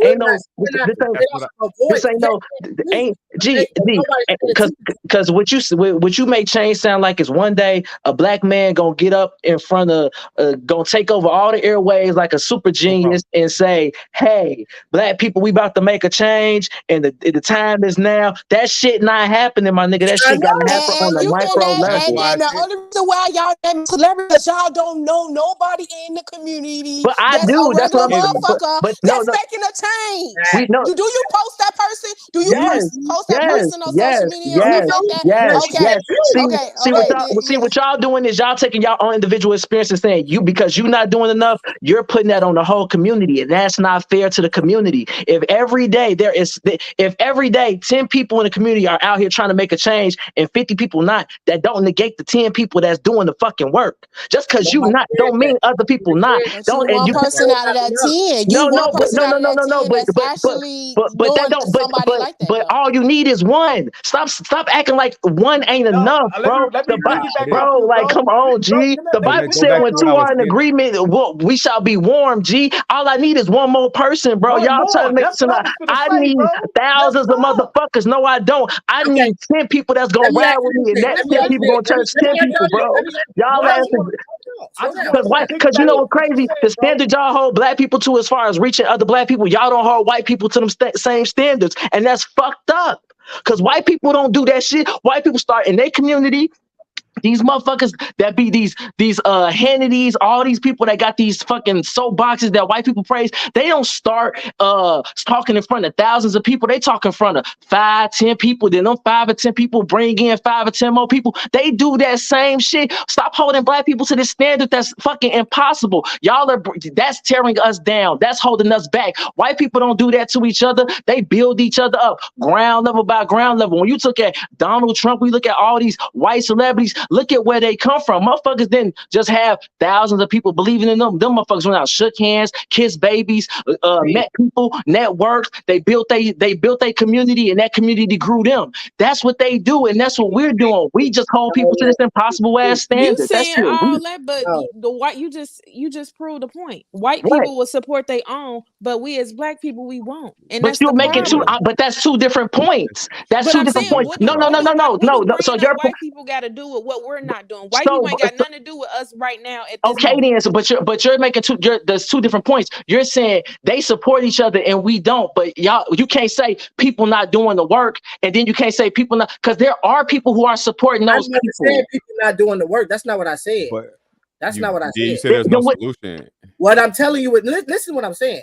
I never said one, let me say you are correct. People are doing the work, but I never said that people wasn't. What I'm saying is when you're talking about a domino effect, it's not happening in the community. So like you said, and I'm giving an example. You said it is happening in the community, bro. I'm gonna tell you something. Hold on, wait a minute. I'm gonna tell you something. Hold on, wait. I'm gonna tell you something that my boss told me in my meeting. She said, no matter if it's one person trying to make a change, it's never going to be there. Two people trying to make a change and they on the same path, it's never going to be there. 3 people, 4, and so on and so on. It's never going to be there until you actually have that 100%. All right, can I ask y'all a question? Hey, OG, since you the oldest person, since you know some shit, what was the crime rate like in Chicago back in the early 90s? We talk about 900 murders a year. Yeah, close to 1,000 murders a year. Yeah. Now we at 600, 650, and we can't act like something's not changing. If we going from all the niggas dead, that's why. No. See, there go that bullshit. The moment I bring up a positive statistic, y'all saying, here go, bring up some. No, that means something's working. That means people in our generation said enough of us said we not gonna kill people, so that means the crime rate is down. Give us some motherfucking credit. Like, what are we doing, G? Because Vernon Rules ain't even black no more. So what you talking about? Come on, G. Y'all right. That go back to what I was just saying about leaders, though, bro. Like, we gotta lead in our community. If we lead, that's what I'm exactly. Thank you, Demond. Community. That's what it's not no one's job to lead the entire black community. And when we get a leader that's that high, they started from nothing, leading their own personal community, their family, and their friends, and then their neighborhood. Then they just grow from there. So like that's what like you're saying. That's our solution to the whole problem is leading ourselves from our communities. In our neighborhood, I've been the neighborhood DJ. I've been doing the block clubs. I do everybody parties throughout the years. I'm sorry, bro, for cutting you off. But I used to do the parties and stuff. Give me a second, Fred. Hold that, because Twan been trying to get in. I want him to go ahead. Yeah, I definitely want to prove to y'all that this theory that one more person ain't enough. First of all, if the whole world was corrupt and one motherfucker decide to be, I don't want to be corrupt, and tomorrow only one more motherfucker, their numbers just double, bro. So that one more thing, that's one thing. But this another thing. Every idea started from one motherfucker, and then 2 or 3 or 4 or 5. Seriously. So the idea that it's not happening fast enough, maybe that's true. But the idea that it's not happening, it is happening. Nobody said it's not happening. Who said it's I'm saying at a you did say it wasn't happening. At a rate you giving credit. That's not what I said. No, y'all were talking. That's not what I said. You said it's not happening. There's no solution. I said it's not a solution. I never said change. Listen, there's a difference between me saying it's not a solution and people are not putting in work. I never said people are not putting in work. I never said that people on the ground ain't in the front line doing what they're supposed to do. I'm simply saying that, if you let me finish, I said that going off what P said if 5 motherfuckers spread, it's like this. You ever heard the thing where it say if it's 5 people in line, I say the sky's blue. By the time I get to the 5th person, that motherfucker's saying a whole different story. So it's the same concept. Listen to this. I'm gonna put it together. It's the same concept as P sitting there saying 5 motherfuckers got the want to be on the front line. That don't mean the next 5 is agreeing with that. That don't mean the next 5 after that is agreeing with that. What I'm saying is the reason why I say I'm not saying change is not. I'm not saying change. People not doing the work.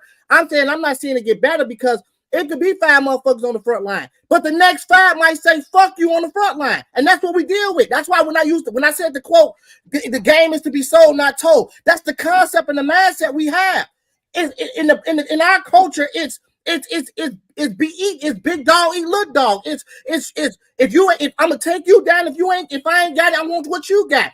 It's selfishness in our community. It's every man for himself in our community. So you could be on the front line all the fuck you want, and you can have 5 motherfuckers on there. You can have 10 motherfuckers. But I'm telling you, the way our generation is today, it's gonna be a line of motherfuckers that say, "I don't want to hold your hand. I don't want to hold your hand." You assuming they're gonna say that? That's what's happening today. Where you also that's not. But are you saying like there's? We not waking up and we made If you one person, our you get 5 kids people. may You not get 5 endure people it. to follow your You have to leadership. you know? That's 6. That's an army of 6 people. No, you're not gonna make a change on a national global level because you got 6 people going to war with millions. That doesn't make sense. But in your community, you can make a change, and whatever you can make a change from there. You're gonna get more people as you go, be consistent and grow. Name a community right now in Chicago, and I know it's people on the ground doing the work, but name a community in Chicago right now where niggas ain't hanging on the corner. Check Niggas this out. ain't throwing trash on the corner. Niggas still ain't fucking up the neighbor. Name a community. Okay, check this out. Community. None Check of this y'all out. will ride down the neighborhood outside. I'm talking about out south, east, all outside, not in the suburbs. I'm talking about right within your blocks. You ain't seeing no change. Get the fuck out of here. The niggas hanging on the corner and the community and still having a community. When there was block parties and shit, and there was niggas still selling drugs. Drug money's funded Martin Luther King. Ain't no more It was niggas doing bad and niggas doing good, bro. Hey, you know why they? You know, excuse me, D. Do you know why they created this? You know why they had this part in the movie where he said, "Wait, young buck, why would you go down there and try to fuck all the bulls when you can walk down there and fuck one at a time and get all of them? Why would you go run down there when you can walk and get all of them instead of just one?" Right? That's see you're not understanding what they saying. They saying every time you pick up one soldier, that's another soldier running towards the line with you. You missing this part. No matter what, when we finish at this line, if it's 1 or 100 soldiers at this line, we at this line to fight your ass. We don't get no fuck if we ain't got 500 million. We don't get no fuck if we got. No, you're missing the concept. What I'm saying is, I'm gonna use what you just said. Every soldier that's being picked up to fight the whatever we fight out here, there's another line of soldiers pull it also. It's equal on the battlefield, bro. That is what's happening. That's not true. That's not true. I see how the gang started and then they act down. Name a community. Name a community. Name a community what, bro? That got lit. That don't mean shit. That don't mean shit, bro. Hey, bro. Like, come on, bro. That's minute. Go on, 83rd. Tell me what. I'm gonna give you a street to go on to Chicago. I'm gonna give you 6 years. Okay. I've been in Chicago 6 years. Every time I come up there, it's the same shit. So tell me where to change. Go on 80 seconds. I want you to go on 82nd to Albany and just park your car there and just like you waiting to deliver. I bet you somebody out the community gonna say, hey, a neighbor, a household neighbor gonna come out and say, hey, who you looking for? What you want on this block? All motherfucking white motherfuckers gonna say it to your ass. I bet you the chance I get robbed. I bet you the chance I get shot. I bet you that's not true. That's not true. No more. So right, you don't even live here. So first of all, bro, let me say this: in Chicago, the way Chicago is. That don't mean shit. That don't mean shit. I like that y'all said that. That don't mean shit. My people still. I still go on 83rd and Kingston right now and sit in my car and smoke a cigarette. What you say, Nobody Ramon? gonna do nothing. My people still live up there, and I still go up there. Just because I don't fucking live up there, don't make me. But you, bro, I'm not like that. It ain't where you from, it's where you at, bro. And you can't say change not happening in Chicago when you not here, bro. So shut the fuck up. No. But I don't know. So you said an example. Can I give you an example? Can I give you an example? Can I give you an example? Can I give you an example? What changed? Because not a couple of days ago, motherfucking post office people got robbed, so it had to be like 6 of their ass out delivering mail. So what? Can I give an example? You asked for an example. I can give you an example. I mean, it ain't gonna be perfect, but I feel like the only change in Chicago, the only change in Chicago is there's more kids killing kids. Thank you. That's it. Ain't no fucking thing. But Chicago's one city. Chicago's a city. Okay. One city. There's a whole other there's so many other places where black people live and black people have communities. I just said outside of the suburbs. I said they go to them communities. And they go to them communities. You know how we doing the buffers up north and in the Joliet and all that, just shooting up motherfuckers and robbing them. Nigga, you can't go nowhere. Chicago. White people that walk out there. I just seen a lady going with a whole luggage. With a whole month. That's your community. What you talking? That ain't my community. I don't live up north. That's not my community. A whole lady just got robbed for her fucking luggage. Where's she going from? to the airport up north. In Chicago, up north. Oh yeah, we gonna rob your ass. What you talking about? You getting robbed. You getting robbed. So no matter where you go, no matter where you go. So we have a different conversation. That's why you got to move away if you want a peaceful life. If you don't want no crime, don't bring your ass to Chicago. Then let's agree to disagree on that one. And motherfuckers like I love my city, but Chicago. I do love my city. I ain't gonna lie to you. That's not Chicago doesn't affect every black community in every place. We're talking about one small place. Because there's crime here doesn't mean there's crime everywhere. Because you go through this in here or you see these things happening here doesn't mean it happens everywhere. So you can't say because old lady got robbed up north that black people as a whole aren't progressing. Yeah, I agree with DJ because motherfuckers be doing shit. Yeah, and black people not the only people that commit crimes in this motherfucker. I hate that shit too. I be thinking it's a setup, though. I be thinking it's a setup, though. I'm saying, like, I be thinking it's a setup on that part, though. It's majority of the blacks. No, it's not. It's not. Stop saying that. We got to stop putting out words. Words matter. Words matter. When you say shit like most, majority, half, that's saying that all these motherfuckers is doing this, and it's not. We let the crimes of a few and the actions of a few affect the narrative of the whole. If half the black men in Chicago was committing crimes, Chicago would be under motherfucking martial law every day. Apple spoils a bunch. What are you talking about? That's what I grew up hearing. One spoil a bunch on what? Spoil a bunch of how? What you talking about? You keep talking about what you hearing, bro. You're not seeing shit because you're not here, my nigga. We out here every day. We gotta go to the store tomorrow. The next day, we out here Stop telling me what you hear. Stop telling me what you hear. I got him. What's happening in Tennessee? Tell me what's happening in Tennessee, T. Don't tell me what's happening in Chicago. Tell me what's happening in Tennessee, man. Shit out of here, because that's all you can say. I'm from Chicago. Okay, you asked for an example. I'm gonna give you an example. I'm gonna give you an example. Then I'm gonna jump off. I'm gonna give you an example. And I'm gonna jump off. Okay. The block of 64th and Honorary. 64th Honorary is where? In Inglewood. The block of 64th and Honorary, an organization has bought 16 out of 20 motherfucking properties on the block. It's a goddamn garden. It's a basketball court. It's a motherfucking community resource in the heart of motherfucking Inglewood. Now, granted, Ramal, can I ask you this? Has anybody in your cipher told you anything about this block? Yes or no? Yeah, that's where the Maharan is from, baby. We know everybody from over there. I know a lot of people over there. See, y'all always point out the negative shit. I just gave you a fucking example. They take care of their block over there. They take care of their block. They take care. We be at the park on Damon where they do fundraisers. They be stepping up there. We be all in the parks over there on 63rd in Woods over there. They give all the fundraisers and stuff. Hey, I know who you talking about. Miss Kathy and them do that. She over there doing all that stuff.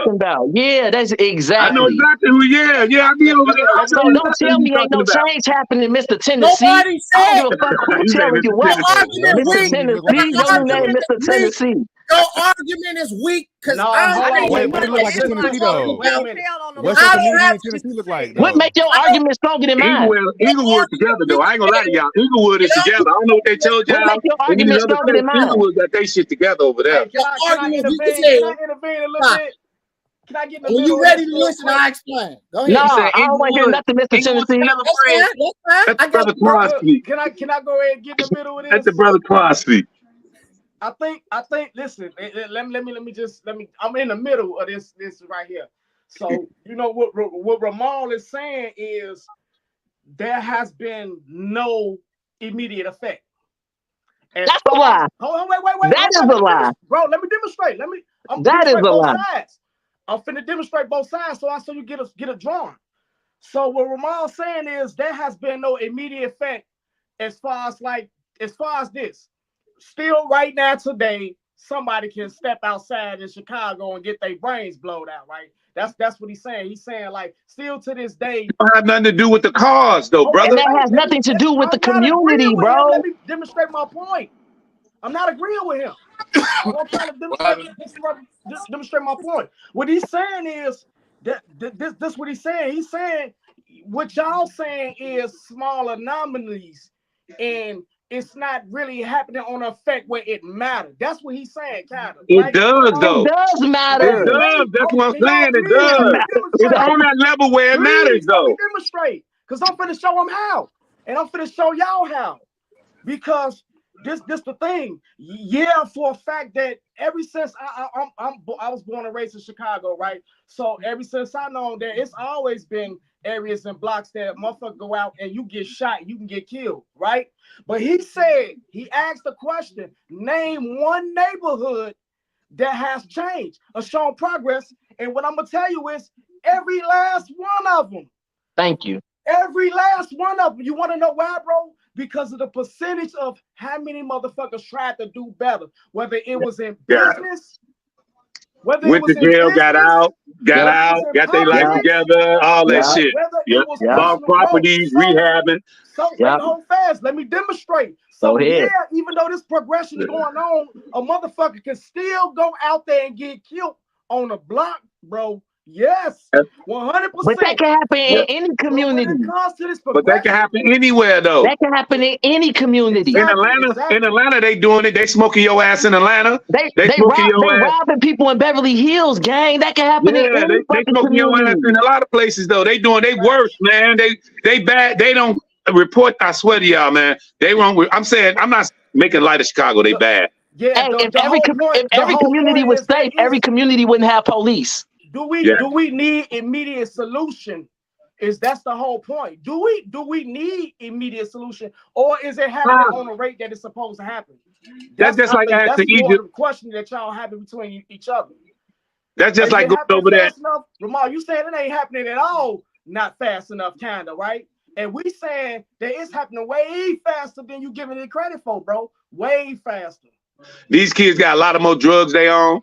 They got a lot of more other shit they got to deal with.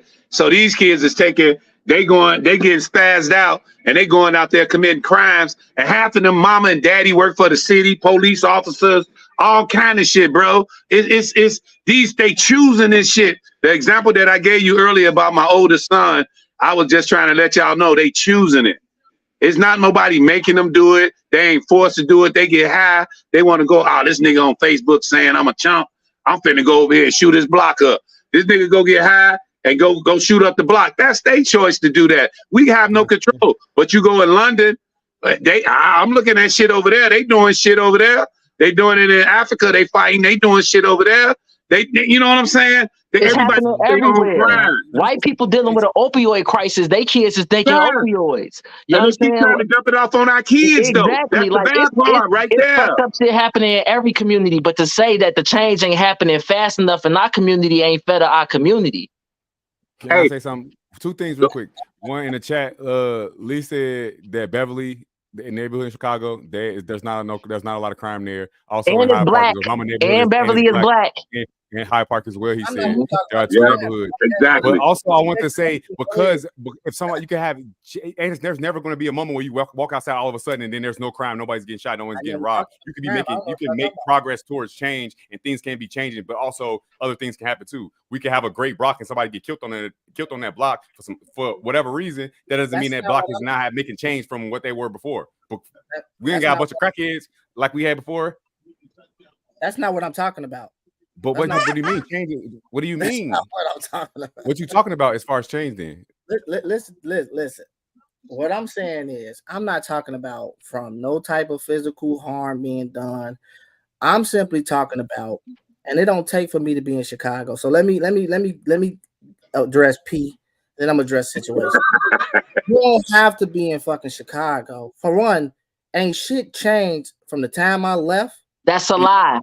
You didn't even let me finish what I mean about ain't shit changed. No, because you can't. You saying nothing has changed, nigga. It's buildings that was up that wasn't here when you was here, motherfucker. Everything changed. You don't know what the fuck up. Use the word. You steady right. You ready? You listening to respond. You ain't listening to understand. Can you explain before you go into your explanation what you mean by what metric are you I'm using? trying To change to, what shit you mean? Mr. Paris ain't listening. Cause your words don't make sense. You ain't want to make it sense because you quick to respond.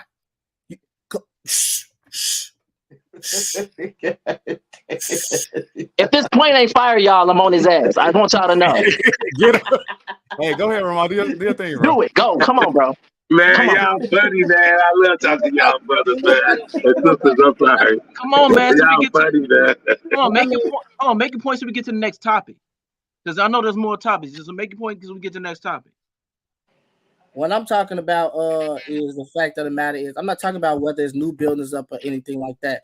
What I'm simply talking about when I say shit ain't changed I'm talking about on a mental note. I'm talking about the how people are mentally operating, how people are thinking.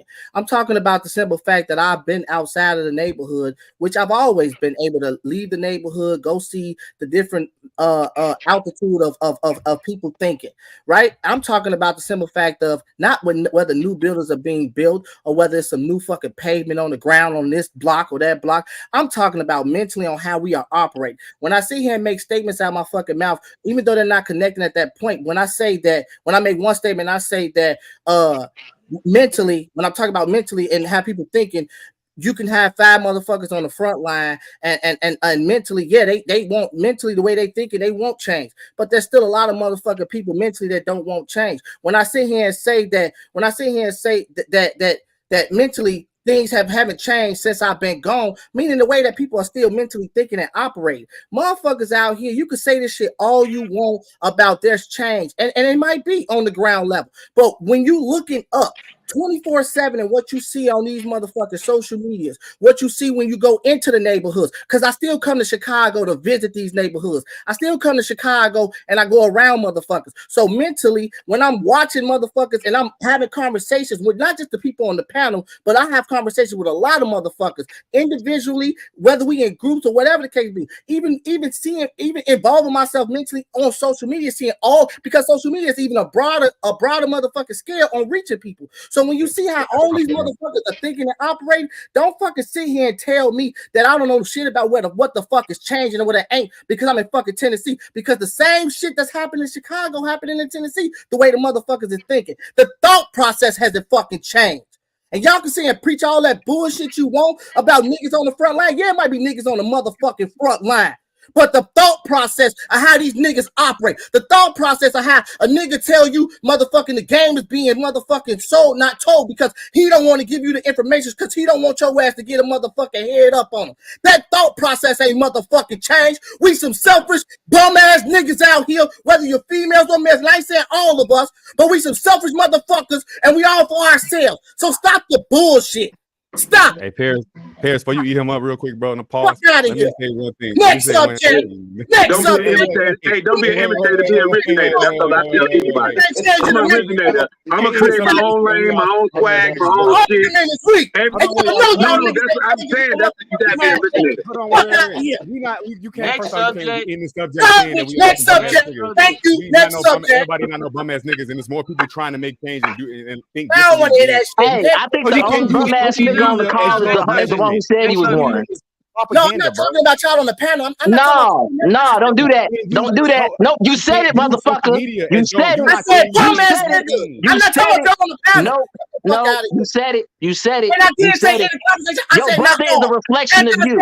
You see how he's not listening? Your brother is a reflection of you. He listening to respond. I never said all. I said all these bum ass motherfuckers. I never said. You just said all these bum ass motherfuckers. So who was all? Come on, gang. Come on, man. You know what the fuck I'm talking about in general. So my conversation is always talking about in general. You see how he has no argument? Ramon, what he's saying is, listen, bro. He's saying, so are you saying we bum ass niggas? That's including you. Yeah. No, listen to what I'm saying. I'm asking you. No. Answer the question, gang. I understood. Listen to my question. Are you saying when you say they some bum ass niggas? You gotta understand. Well, that's all of us, right? That's no. Listen. If you don't quantify it, then it's assumed that it's all. My conversations. First of all, I never put all. My conversation always talking in general. I don't have to use the fucking word in general to know that y'all. I'm talking in general. That means that I'm not saying all. I'm not saying all motherfuckers are bomb niggas. General, I'm always talking in general, meaning that is a group that's still a lot of motherfuckers. I'm saying in general too. But in general, doesn't mean they're disagreeing most people. When you say in general, you mean everybody. Right. Like the general manager of a restaurant is the manages the whole entire restaurant. There's a kitchen manager, a bar manager. You have to specify what you're saying. So if you just say in general, you're saying everyone. That's how words work. You're not saying we. If that means he, including myself, if I can't say we, like this the whole point we make. We saying, are we doing enough? Is we doing enough? And you right, Ramal, what you just said is right. But you still putting it from a point of right that you know better, right?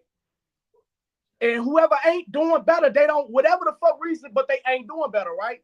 And the whole point is, are we doing better? So when you saying this at the most, you gotta say we. You can't say we because you know you doing better. That's why what he's saying is right, cuz.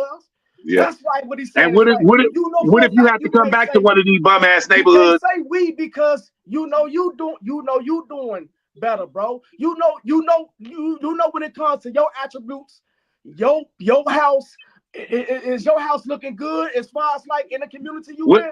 The crazy part of it. What about if life circumstances make you have to come back and live in Chicago in one of these bum ass neighborhoods? Just say on the whim, because life got a way of bringing motherfuckers to reality. Let's just say on the whim, you have to come and live in Chicago. Projects raised and born. Y'all still talking like I'm an outsider. No, I'm not trying to insinuate that. This is what I'm saying to you. I'm not trying to insinuate that you're an outsider because you was born here and everything. You're a Chicagoan. There's nothing they can do to take that away. They just saying that just to be fucking with you. But it ain't fucking with me. What I'm telling you is, I'm just saying the way life is, man, life is funny, man. We can get curveballs, we can get some slow ones or whatever. You might have to come in here and live for 6 months or whatever to be with your parents or to be with an auntie or somebody. You might have to come here and be in the neighborhood. Then you're going to see again. You're going to say, okay, well, when I was here, the neighborhood might have went down or it might have went up, just like you said. But that's not what I'm saying. I'm talking from a mental standpoint. I'm not saying all motherfuckers are not out here thinking and want to move correctly. But when we look at a lot of motherfuckers, and the crazy part is me starting this panel was for motherfuckers to recognize the real of what you see every day out your eyes.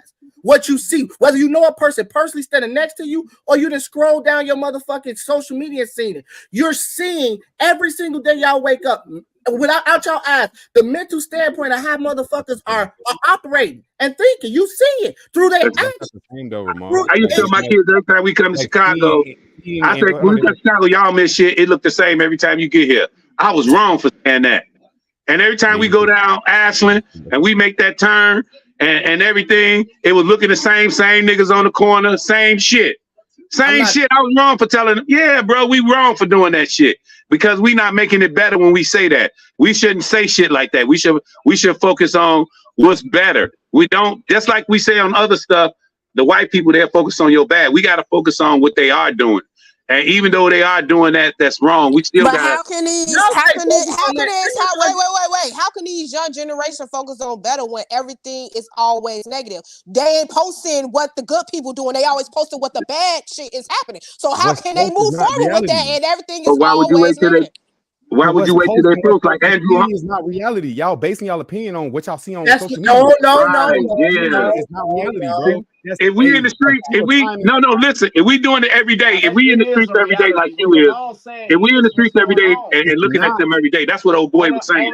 Listen, on an everyday basis, as far as like what's going on, that is what's going on. I think but that's not the only thing that's going on. That's what I'm telling you, man. That's all that's going on. So you can't see two videos. Motherfuckers making money. Motherfuckers building. They doing a whole lot of shit in the city.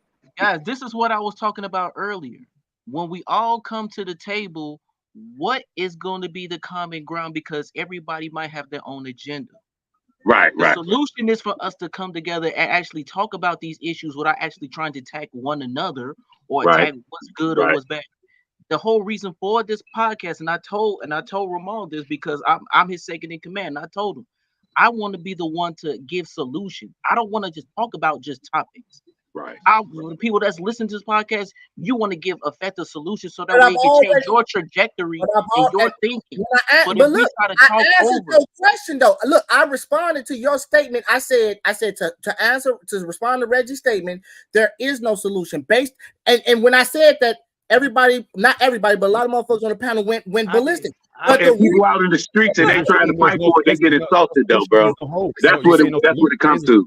The reason why I'm saying has a solution, bro. That's not that's the reason why the reason why I'm saying it's not a solution, Damon, is not based off the fact that there's somebody in the fucking neighborhood picking up trash. We know there could be somebody in the neighborhood picking up trash. That we know somebody in the neighborhood could be watering the grass. I'm not saying from an action standpoint based off that. I'm saying mentally, the train of thought has to change first. We have to majority. If we're gonna talk about solution. Listen, the reason why Martin Luther King was able to motherfucking make change is because the train of thought in the black community changed. Motherfuckers got on the court with thinking like him. In today's society, the train of thought, everybody's against each other. I might want to get off the boat. Listen, everybody's not against each other, and that's not true. That's not true. I never majority. Everybody. 30%, I don't agree with that. That's like a negative. That's like negative. Damon, I get what you were saying. I get what you were saying. What you were saying earlier was true, but it's not negative. It's actually speaking fucking facts. Stop talking about what's negative. It's fucking facts about positive things too. You can speak facts about negative things. You can speak facts about positive things. Yes, they're all people. They're on social media. A lot of motherfuckers. They got businesses. They're promoting their businesses. They're running businesses. They're trying to become financially going to school, educating yourself. You said mentally. Those are mental things. They are changing their train of thought. Everybody not changing their train of thought at the same time, but you cannot. Bro. Brittany, what did you say? You said if 80% of the world is followers and only 10% is leaders, how the fuck can you change the world with 10%? So even if Demond sitting here saying that 10%, 85% is followers, man. That's a good point, bro. 85 is followers, man. That's how you gonna change. Us kids gonna trick them 85, motherfuckers. They gonna follow us, and they gonna do it because they're following me. I got you. I hear y'all. We gonna put them 85, nigga. That's how we gonna change. Come on, what you said. So, Damon, so basically what you're saying is, come on. So basically what you're saying is, it starts with us. It starts with us. It starts with you as a person. Yes, it does start with you as a person, but mentally, I just don't agree with the fact that you're saying there's no solutions. There are solutions, because if it's a problem, there's a solution, just by definition. Second, the men you say, I understand. I understand what you're saying, but I'm also saying mentally. Let me restate that people don't want a solution, Damon.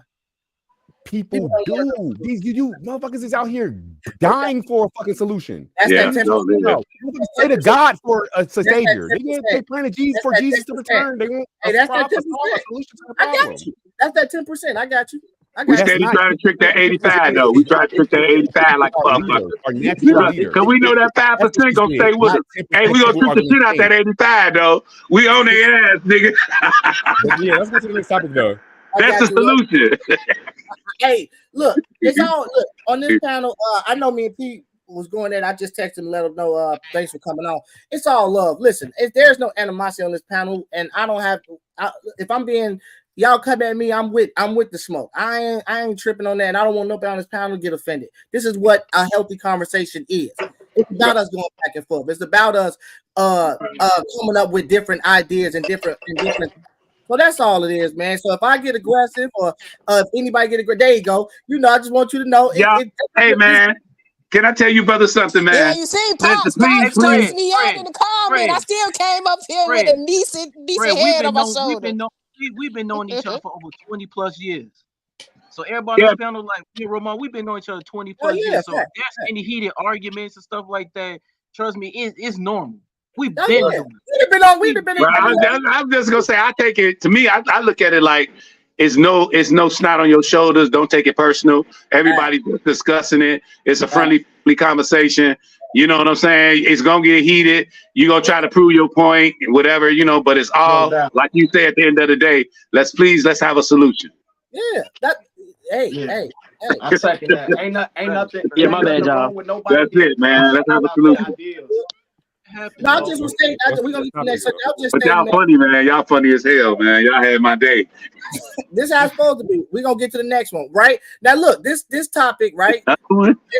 It's one more topic. It's one more topic. Then I'm gonna end it there. This topic is about everything we talked about, right? And I line these questions every time we come on the panel on Sundays. I align these questions one by one because they tie into each other, right? So I kicked it off with the you know who child it is, right? Because I want y'all to understand mentally how and I don't want to do just how people in general, whether you're a woman and man, how we are operating when it comes to kids, right? First as adults, right? Because we're the ones having the kids. Then I bring the subject up about, you know, the women, right? I just doing a little reflect about men and women, right? Right back to men and women. Now I'm going to go right back with this video. I'm going to go back to the child, right? And with this question, I want to hear y'all opinions, right? So I'm going to play the video and then we're going to see, and then we're going to end it there. So give me a second. And I'm going to play this. One second. Kids gonna make us mad. Why we got to keep doing the kid? Because it's real reality, man. Is this what it is? So listen to this. Look, she's upset that you hit her for no reason. But mom, she's mom. Mom, you just hit her upside her head for nothing. Mom, I know how you are. You hit multiple times for doing what she asked me to do. Y'all are her children. Can you please? She can hit her child. You don't take you can't tell her. No, you're not respecting me. You talking over me. No, I'm not talking over you. You've been talking, so now it's my time to say something. Nope. She's not stepping in the room with you. You already swung at her once. Why would she step in the room? The day before yesterday. Or did you run? That's why I'm recording it. I wish you found out. Hey, camera, how you doing? Right, because you ain't gonna do that. How you doing? Hi, how was your day? How are you doing? It's the end of the day. It's about to be 12 o'clock. I hope you have a good night. But you can't correct your mama for hitting her. But why can't I have a conversation with my mama? Can you go back in the room and go lay down or something? You can't correct your mama. No, I'm not correcting my mama, but I'm correcting you. Your mama had you. You didn't have her. Thank you for so she can hit her child and you can just mind your business. And you can stop acting like you want to be my dad and mind your business. No, I'm telling you what grown folks tell No, but I'm telling you what a child. Whether you think I'm your dad or not, if any man hear you, they're gonna tell you the same thing. Because I'm trying to respect you, but you're making me get smart every time. I'm not forcing you. I'm not forcing you to be disrespectful. No, yes you are. Because I'm asking you to do that on your own. Why you can't just be quiet? Because you are a 15-year-old can't tell me to be quiet. I'm 40 years old. I'm not 15. I'm 16. I don't care what. Okay, it don't matter. I don't care, but I'm saying like. Nah, it don't matter what you like. Every time. Nah, you can't tell your mama when she. If your mama hit your daughter, if your mama hit her daughter, if your mama hit her daughter, mind your business. Every time you finna punk me, you're not finna punk me. I am a grown man. It's just discipline. I'm not punking you. Now, question is: has the chain of command gotten lost? Do respect exist between aunt, uncle, nieces, nephews, grandmothers, grandfathers, mom, and dads? Me and Kenya had this conversation earlier about just in general how when we were coming up, there was an underlining understanding there that you don't get in grown folks conversations. You mind your business. You respect your uncles and aunties, and regardless of if they your mom it's a chain of command there. And in today's society, I don't see a chain of command. I don't see it no more. I see nieces and nephews disrespecting uncles and aunties. I see children disrespecting their mothers, disrespecting adults in general, elders. So my thing is there a chain of command there anymore? Does it exist? Because now we're living in for what I see. We're living in a time where I don't see a lot of people respecting as far as there's just no chain of command. But since you rolling your eyes, P, go ahead. Wrong video, right comment, okay? What happened? Wrong video, right comment. The right title, but wrong video, okay? What? I'm saying that video does not match that. The question. Yes, question. No, because with that was told. I watched the video and I went through the comments. I was just saying, but I ain't gonna explain my stuff. Go here so we can. What I'm saying, I read the. Hold on. Let me get y'all. I read the comments, and I watched a lot of people in the comments basically tear the man down, basically saying based off a technicality that he's not her father and he need to shut the fuck up and all this negative shit they were saying, right? And I'm gonna give you an example. The mom, dad, I know you're an old school cat. When you last week you had wrote what you wrote in the comments as far as like nigga, this nigga sound dumb, right? Respectfully, I didn't get offended because I'm a 90s baby. So the generation I come from, regardless of what your elders say, is still a respecting that. Even when you come on the panel, there's never in my mind to disrespect you at all because there's a chain of command. You ain't my father. You ain't no kin to me. But still, because the way I was raised, there's a chain of command when it comes to you respect your motherfucking elders. And I'm 33 years old. I'm a grown ass man. But yet it's still, I come from a generation of a time where, hey, I'm gonna respect that man.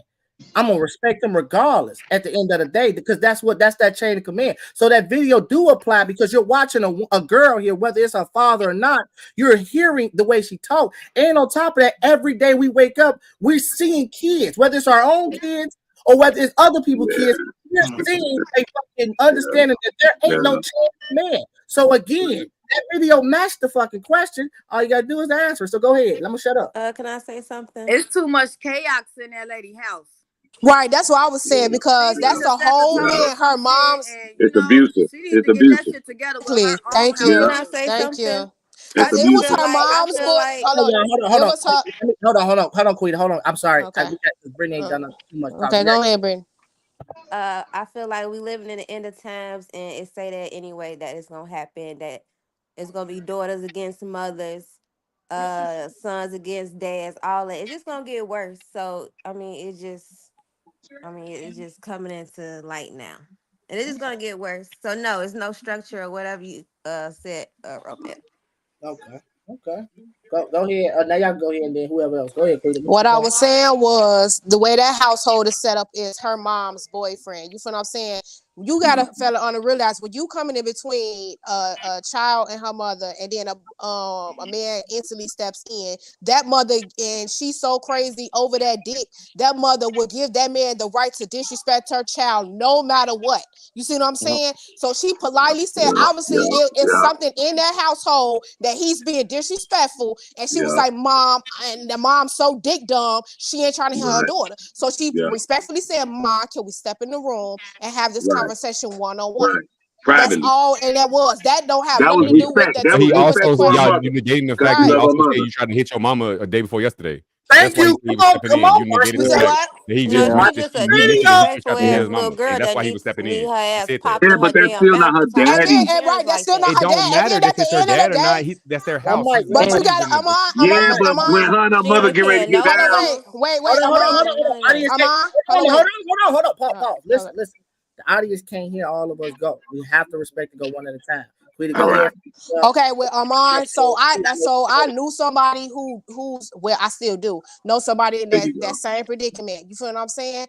And with that is the mom be so dick dumb over the fucking nigga, and when when the nigga was pissing off the mom, she will go at it with her kids and try to take that frustration out on their kids. You feel what I'm saying? So what you want to do? A person ain't gonna hit that mom, but you have to stand the child. The child has to stand up for. I got you. The child has to stand up, not even only for herself, but for her siblings too, because they're not in that space. You feel what I'm saying? That safe space. Okay. Go ahead. You apply a situation of somebody that you know to that video. We don't know if her mama, what you said, dick dumb, and she doing that. The video simply shows that the girl was telling her mama not to hear her sister, and then he was yelling. She was yelling at her, and the stepdad stepped in and said, hey, you know you're not finna disrespect your mama. You a kid. And she said, no, not between you. Shut up. It's not your business. It's between me and my mama. And it's no, you're not. You just tried to hit your mama 2 days ago. So like that's not. I understand what you're saying in that situation. Maybe that one situation you're talking about, but that's not. No, it's a skit. No. They saying what's wrong or what's right. At the end of the video, it was a skit. What they doing is a skit about respect. But in that video in the skit they did, respect is to the elder. Like if she is disrespectful. Like again, if your parents discipline one of your siblings, it's not your job to jump in and say no, don't do it. If that's they beating them and they're abusing them, and it's a history of that. That's understandable. But still, in that case, you're the kid and they're an adult. Because the stepdaddy don't matter. That's not her real daddy. He's the one of the parental figures in the house. And if he's telling you hitting your mama, you trying to swing your mama, no, we're not finna do that. To me, he was simply intervening so that it didn't go to that level, and she had a problem with that because she thinks she can say what the fuck she mean, do what she wants to when she and swing on her mama. So he probably so if you swing on your mama, you don't have no respect because the for mama her probably mother. gonna kick her ass. Go he need to kick her ass. I'm just saying. Go ahead, Yeah, with that video, that's when the fucking village need to step in, call the fucking auntie, call grandma. She was on the phone with her aunt. She was on the phone with her aunt. Auntie was agreeing with that. That's not when they supposed to do that. It's not their business. What's happening in this house is between them. It was for the mama to step in and say, all right, baby, step back, I got this. And then continue talking to her daughter. But apparently her mama not doing that because she's trying to beat her mama up. Because she need to be scared of the mama. She need to be scared of the mama because why she feel freely to talk like that? No, the auntie was on the phone. The auntie don't need to get involved. Then she shouldn't be on the phone. That's not your business. What you telling on me? She can't do shit. This ain't her house. And that's not don't her come business. over here. You finna make it a bigger problem than what it is. Now it's a family issue because if the mama get mad like beat her sister up. You trying to tell me what to do in my house? But and then that's a family issue when it's really just you mind your business. Your sister did something wrong, I'm whooping her ass. Something too. If the we can't really hear you, Tiffany. Somebody in the family can have an opinion too. Yeah, they can, but it's not their. You can have an opinion, but it's not your business. It's not for you to step in and say no. Well, then that means it's not the stepdaddy business either. So if it's in his household, it is his business. Live there, that's you want a man to lead help you take care of the kid, but he can't say nothing. Right, but that's what I'm saying. If he can say something, maybe a family member can say something too. It's not their That's household, not their though. place. That's not their household. Do you have any siblings? Tiffany? Yeah. So if you discipline your daughter and they call one of your siblings, your brother, your sister, and say, "Hey, my mama just whooped me," ooh, and your sister like, "Why you whooping that girl?" You gonna be like, "Girl, shut up, mind your business. This is my daughter," right? No, because I do that all the time with my niece. And when I know that my sister is in the wrong, I'm gonna let her wish she in the wrong. When I know my niece in the wrong, I'm gonna let her know she in the wrong. What's your sister say? But that's my sister don't say shit, but hang the phone up. Boundaries. That's the problem. They ain't your business. It's boundaries. If I feel like my niece ain't doing nothing and y'all sitting up there picking on her because you have a whole nigga in your crib and you don't know how to balance your nigger and your kids, that's a problem. Different. If you feel like it don't matter what you feel like, it's what's happening in the moment. Whether it was you were correct last time or the next time, it's about what's happening in the moment, and it doesn't matter what you feel like is happening and shouldn't happen because it's not your house. One and two. It's about what is actually happening. Or maybe the lady need to take a break from her relationship with that man and get it together with her kids. Or maybe she needs to tell her little daughter shut the fuck up and you ain't grown there and you ain't got no motherfucking opinion. Accountable. Why is it the mother and the Thank you. I'm with Kenya. Thank you, Kenya. Thank you. Like what? I'm like, what are we talking about? Like at the end of the day, like it's irresponsible to have a child in the house disrespecting one adult and another adult not say nothing. It's a failure of the adults in the house. You can't that's her child, but if this mom, y'all making it seem like this mom, like they picking on this girl. What if this girl is really what if she's the problem? Like we gotta call a spade a spade. I work with kids. I get it. I'm always in defense of kids, but some kids don't know they're not being raised to respect adults. So it's like if you don't respect your mama, you're not gonna respect no adult, right? So it's like if this man in the house and he's seeing, oh, this girl don't respect her mama, he not supposed to say shit. He ain't shit nigga if he don't say shit. Yeah. It's a damn if you do, damn if you don't. If you the man in the situation, because now he taking up for his woman and this mother. Now he the bad guy because he the one disciplining this child. But if he sat there and just held the phone and recorded it and not said nothing and watched this girl disrespect her mama, he ain't shit neither. So it's like, what the fuck do? You just leave? If you leave, guess what? You ain't shit neither. Like that little girl, regardless of what was going on, her voice was too loud talking to her mother. And from the looks Regardless of it, what the look like problem she did was, it to the she didn't parents. have no respect. That tone is not a tone of a daughter and the mother. And she wasn't in duress. Her life wasn't on the line. Wasn't no gun to her head. Wasn't nobody beating her in that moment. So she needed to lower her tone. He was the aggressor. And She she was wrong came for off sitting like the there. aggressor. She was wrong for questioning her mama about what she do with her other kids. I'm Yeah, their so you gave him parent. too much authority. You don't say nothing about my parenting. I'm parenting y'all. Yep. That's why you let kids be kids. You keep them in a place and certain things, because it's somehow the mother that gave her too much freedom where she thinks she grown when she starts smelling herself. Right. And then She should have that phone shouldn't have been in her hand because I'm sure her mama paying that phone bill. And Like, then a man And come got that in. damn wig on her head with them crusty Yeah, ass edges. come on now. She was 12, 13. You think you're gonna have your daughter with press-ons, weave? Okay, Come on, so man. she's You don't supposed to cool do that. because That she ain't looked cool. like She's 16. that. She's So 16. okay, She so said it the in the wig video. cost what, $200? 16. Oh, she most definitely gonna get Yeah, a but little she's less. not I'm not grown. 15. I'm 16. What about this? If that was her real dad, does that change? Would he be wrong then if that was her actual dad? No, it don't matter who the daddy is. I'm It's just because saying he to the was the people who aggressor. think that he wrong because it's her stepdad. Most If it women was her will real say dad, he He wrong not wrong. anyway He if not he was wrong. the dad. Yeah, Most women would agreed. feel that He was way. the adult. He was the adult because he I kept agree, it. He Kenya. kept it at a Most level. He kept it at a women level. would have said he was wrong even if that was her dad, They and did. that's the They problem. did. In the Yeah. comments, they did. He kept it level. He kept trying to keep it escalated. See, people don't understand when a person's out and they're just trying to de-escalate it so you can understand when they know who the aggressor. Because I just want to see the video when it's the mother, the opposite, and then see what he do the same thing. You get what I'm saying? Like when he tell, "Hey, baby, calm down. You don't need to talk to her like that." You know what I'm saying? She ain't. You know what I'm saying? It goes both ways though. But he was just being the one to try to de-escalate it to it get to the next level, because the daughter was disrespectful and raising her voice with her mother, because the mother let her do what she want until the man come around. Because she dick shook, like my girl said. The dick got a trick. Well, listen. Can I go ahead and speak on this? I don't even want to get into what I think the background story of this situation. To me, and it do tie in. I see exactly how it tie in because it leaves me with a situation where now I'm going to show y'all how this question. Now I get to make a choice, because to me this the issue. It's the situation of what does the village raise the child, or you can't tell my kids what to do. This is the situation, and it's a conundrum.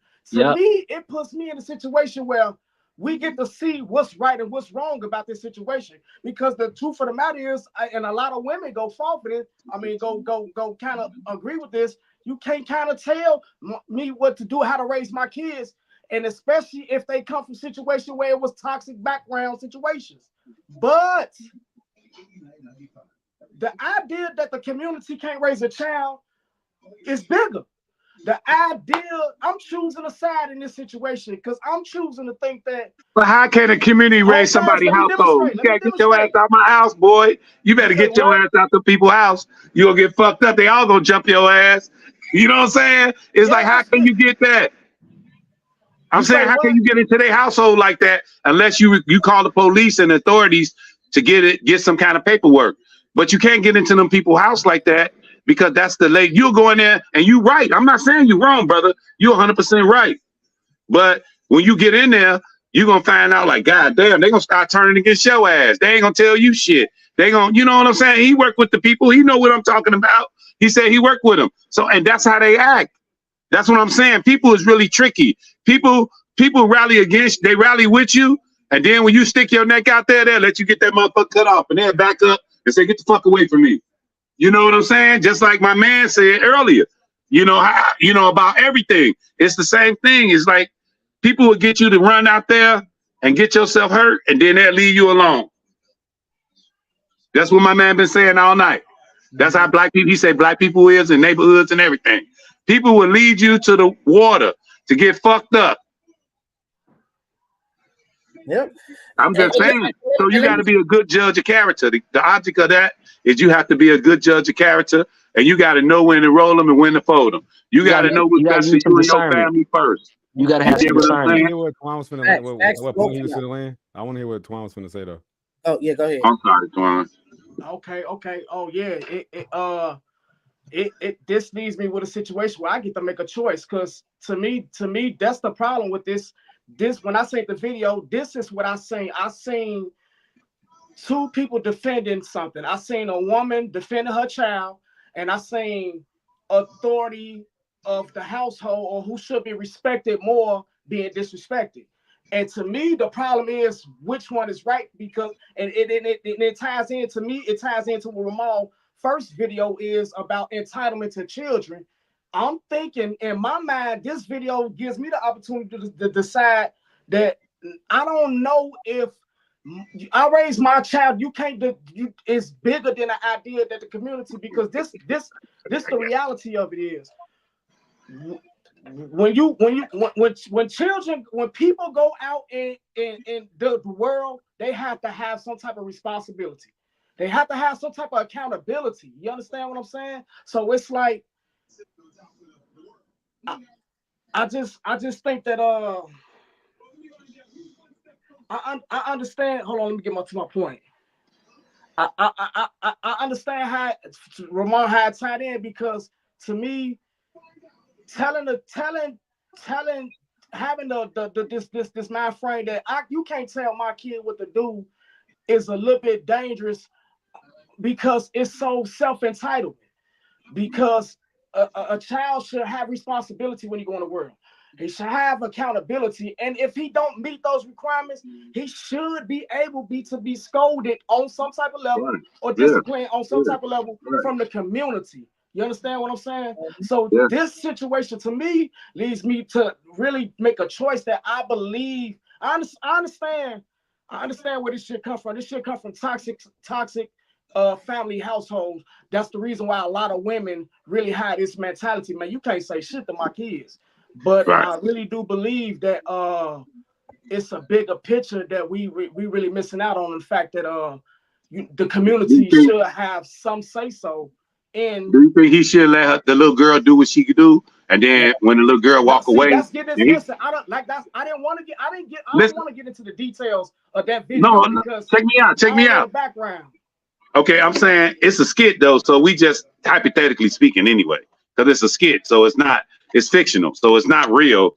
You know what I'm saying, to be taken like that. But do you think, like, if he would have did this, what if he would just let her do it, her mama do her own thing and mind his own business, and then when the little girl walk away and catch her in a little calm moment and say, hey, you know that wasn't cool the way you talk to your mama. Don't do that to your mama. You know what I'm saying? You could be nicer to your mama. What if he would have came in a different angle like that then? Let me ask you that, brother. How do that sound? Do that sound like a more, see, because every time you got to start putting yourself in kids' position. When you judge people and y'all make a decision, really, really, really take yourself out of it and then put yourself in their position wholeheartedly. And understand, like he could have, like you just brung this up and you made a good valid point. He could have did something different. He could have just shut the fuck up. And he could have just said, catch the little girl, taking her to school or buying her some McDonald's. Like, hey, I ain't gonna buy your ass shit else if you're gonna keep disrespecting your mama. Hey, Fred, keep in mind the word I used in the question, chain of command. Keep in mind. Okay, chain. I challenge that though. So but you're giving the person a level. You're giving them a title though. I'm gonna show y'all. Go ahead. Because you saying that if that's another tactful way to approach the situation. But if he said in a skit or whatever that you hit your mama, you try to swing on your mama, you ain't finna do that. You try to swing on your mama the day after the day. So no, it's not time to be nice and polite. That time has passed already. Y'all escalating, y'all going through the same rigmarole. No, hey, y'all ain't finna do this shit. No, you shut the fuck up, man. The first time, let me ask you that. Huh? Why don't know what he did. I can't speak on what he did the first time when she tried to swing her mama, because I don't know if he did. But in this moment, what we can see, he specifically said he was in because she tried to hit her mama, which means that she has shown some past behavior of being disrespectful. Well, she's being disrespectful in the video. She also trying to fight her mama and shit. So, like, to Paris' point, he would have been fucked up if he would have just let her do the shit. Yeah. And the mama would have pushed back like, damn, you don't care about my kids. You don't really care about them like that. You don't get no fuck. They just running around. You don't say nothing. Then he in that bag. Yeah. Mama, like, you don't even give a fuck. The father, I would try to figure out a different approach. But let me add to y'all point, right? And here's a realistic, right? I brought that video up because I relate to it in the sense of being right. Me and Kenya share a child with her.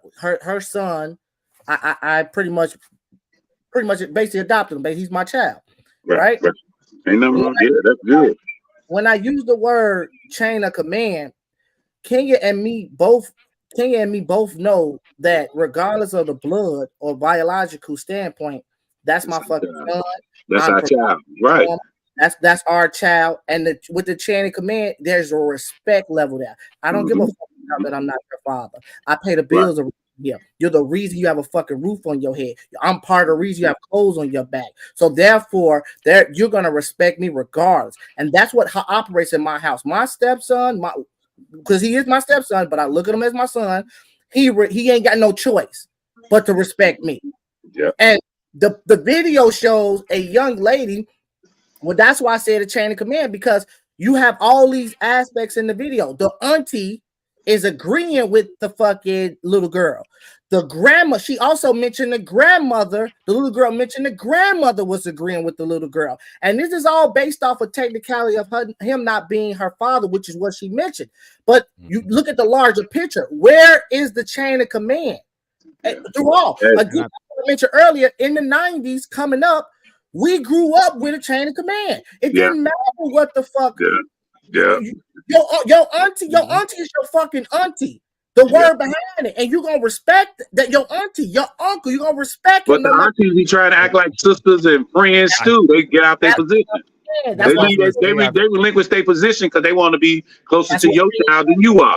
That's what Kenya said. I think that's where that tax should come in when you mentioned like when they go to McDonald's. That's when her auntie should have been like, "I'm finna you go take her to go shopping or something like that," and say, "Hey, no, don't talk to." I mean, she might not agree with it. Don't talk to him. That's the person that should have applied the tact and have been like, instead of being on the phone, like, "Yeah, no, she wrong." Whatever she was doing, she shouldn't have been on the phone. She should have said, "Girl, you better listen to your mama. Don't call me with that bullshit," and hung up. And then that's it. And then now you have to face what's going on, not giving her, enabling her to give her a way to be disrespectful and a way out. It's like, oh no, your sister agrees, you're wrong. You shouldn't do that. And that's all I'm saying. Go ahead. Go. You got something to say, Kenya? Nobody chastising. Yeah, that's what I'm saying. I just wanted y'all to recognize the fact that nobody chastising. And let me tell y'all the things that hurt people the most. And it's I mean, I'm not trying to like overshadow. Y'all gonna go on y'all journeys. But the thing that hurt people most is the truth. I'm serious. The truth and change. When a nigga gotta change, they mad at the motherfucker. When a nigga hear the truth, they mad at the motherfucker. A person they gonna make you the bad guy. They gonna play the victim. They gonna cry. They gonna do every fucking thing to make you the fucking bad guy. Yep. But then us as men, we got to deal with it. You know what I'm saying? But that's how people literally are. Once you learn that, just be honest with everybody. Man, if you got to tell them the truth and it hurt them, so what? Tell them the truth, bro. Be a truthful person, because at the end of the day, don't they say you the only one, when you die, you the only one get judged by yourself? Okay, then. You're going to be judged for telling people the truth, letting them know how you feel. When you walk away, you told a nigga how you feel. Don't you feel good? I feel good because I know I ain't lied to your ass. And I've been honest to you, and I'm going to give you the best advice I can give you. I have no malice. Oh yeah, I lied to you a couple times though. No, I'm talking about Ramon. We still on that video. We still on that video. Yeah, you want to say something? So Armand, so you was like, because I had to read back. With a D, yeah, sorry Big Loud, DJ Loud, something like that. What you said, because I told you she was on the phone with her aunt, and you was like, "What goes in the house stays in the house." But y'all do not find that disrespectful. For the first thing he do is pick up the camera and put it on social media. Yeah, that's bogus. That's bogus, right? He said I have to record because the kids in the house be lying on me. Recording and actually putting your business on social media. But you said it was a skit, so he put it on social media. It's two different things. It's not the same. It's two different things. Recording it and keeping it in your phone as evidence is one. Recording and putting it on social media is two. That's when everybody in business. It's a skit. It's a skit, so it's on social media. I know it's a skit. I know it's a skit, but I'm just telling you. That's why I'm saying I know it's a skit. Because in actuality, people will record your ass before they tell your ass. Like she right. People will record you before anything, though. They will. Right, Right. Yeah, And then so at the end that's of the day, we don't know what happened. Like, even if I know it's a skit, but I know everybody see it. At the end of the day, when people try to be respectful to you, they only record the bad shit. How we were just saying it in the question before we got to this one. They only recognize the bad. So that's why, like, what if that girl was respectful? You feel what I'm saying? It just got to a point where she had to defend us, and then he picked up the camera when she got disrespectful to him. How do we know that she was? There's no point for her to be disrespectful. Hold on. That goes There's back. no point for her to be disrespectful. Hold on. That goes back to the point of what I said. Fred, listen. In today's time, we live where we in this generation where a lot of people are sensitive. Fred mentioned something last Sunday on the panel. I could have put it offensive, not even knowing he was playing or whatever. Right? Because I was playing. No, I know. I'm going to use you as a guinea pig right now. I got to, right? But I'm simply saying that my point in using you and saying that is that regardless of what you might have said or did, there is the word I keep saying, a chain of command. You are my elder. No matter respectfully respect me. I got I have to respectfully respect you regardless, because that's how I was raised. Even and then that's when the parents. And then that's when the parents step in. Even if I say to myself, I'm a grown man, you cannot. They go back to what you said, that ego mindset thing. You have to understand that again. What happened to the chain of command? What happened to it? It is gone. But I respect you too, brother. I wasn't saying it in a disrespectful way. But when you being, you know what I'm saying? Marcus said it was lost through the parents. Marcus said it was lost through the parents. That's what I want us to focus on, the chain of command. What happened to it? It could have been a different way how raised to be that way. talked. It could have been a different way how she came. She could have came another way, like way different than that. It's a way how to talk to people and how to be respectful and get your point across. You don't have to be disrespectful like that. Right. And also, y'all didn't peep in the video that she didn't switch up her tone until he said, "I'm recording you." By the way, yeah, real high up first until she found that the camera was on her. Then she tried to switch it and I'm just being respectful and this, that, and the third. But she was talking real rah-rah before he told her that I'm recording you. By the way. So you don't really know. But these kids are disrespectful, though. I ain't gonna lie to you. These days, they very disrespectful. They very disrespectful. There's no. I ain't gonna lie to y'all. I'm not giving them no air. They just terrible, man. They are. You'll see them. They'll cuss an old person out. So They'll wait talk a minute, about that video was a skit. Yeah, it was a skit. Yeah, I it was don't a believe skit. they It was a asked for skit. I didn't know that neither. Yeah, that's why you give I your didn't know different it was a opinions skit. on it. It was a skit. That's why people like get a different But opinions. it still relates. Whether a skit or not, it relates to what we're seeing every day with our children. Our children are out of hand, and not all, but a lot of children are out of hand, and there's a chain of command. Because of the parents. Because of the Hey, yes, the parents. if you buy your kid a pair of Jordans, and you just keep that, he used to wearing Jordan, Timberlands, nice Nike outfits, and all that. Now check this out. You buying this as they're younger. All y'all got kids. You keep giving them this when they get good grades. You give them this. You buy them this, Jordans, all this stuff. Do you know when they get 18 and they got to be grown and be on their own, they can't keep that up no more? You know that, right? They're gonna have to figure out a way to keep it up. So a lot of these kids out here robbing and killing and shooting, they trying to keep up habits that their parents taught them. Because if you keep them in Kmart's and Jordans where they can go to the store and buy them motherfuckers, you honestly think they're gonna be robbing and killing to get a pair of Walmarts? You get what I'm saying? Because there's plenty folk. It's just the mindset. You giving them more than what you had. Yeah, they can't keep up that. The kids cannot keep that up. They can't. Them no 18-year-olds can't keep a fresh pair. But don't spoil them too much. No, but yes, you gonna keep them with a $300 pair of Jordan? Come on, baby. But I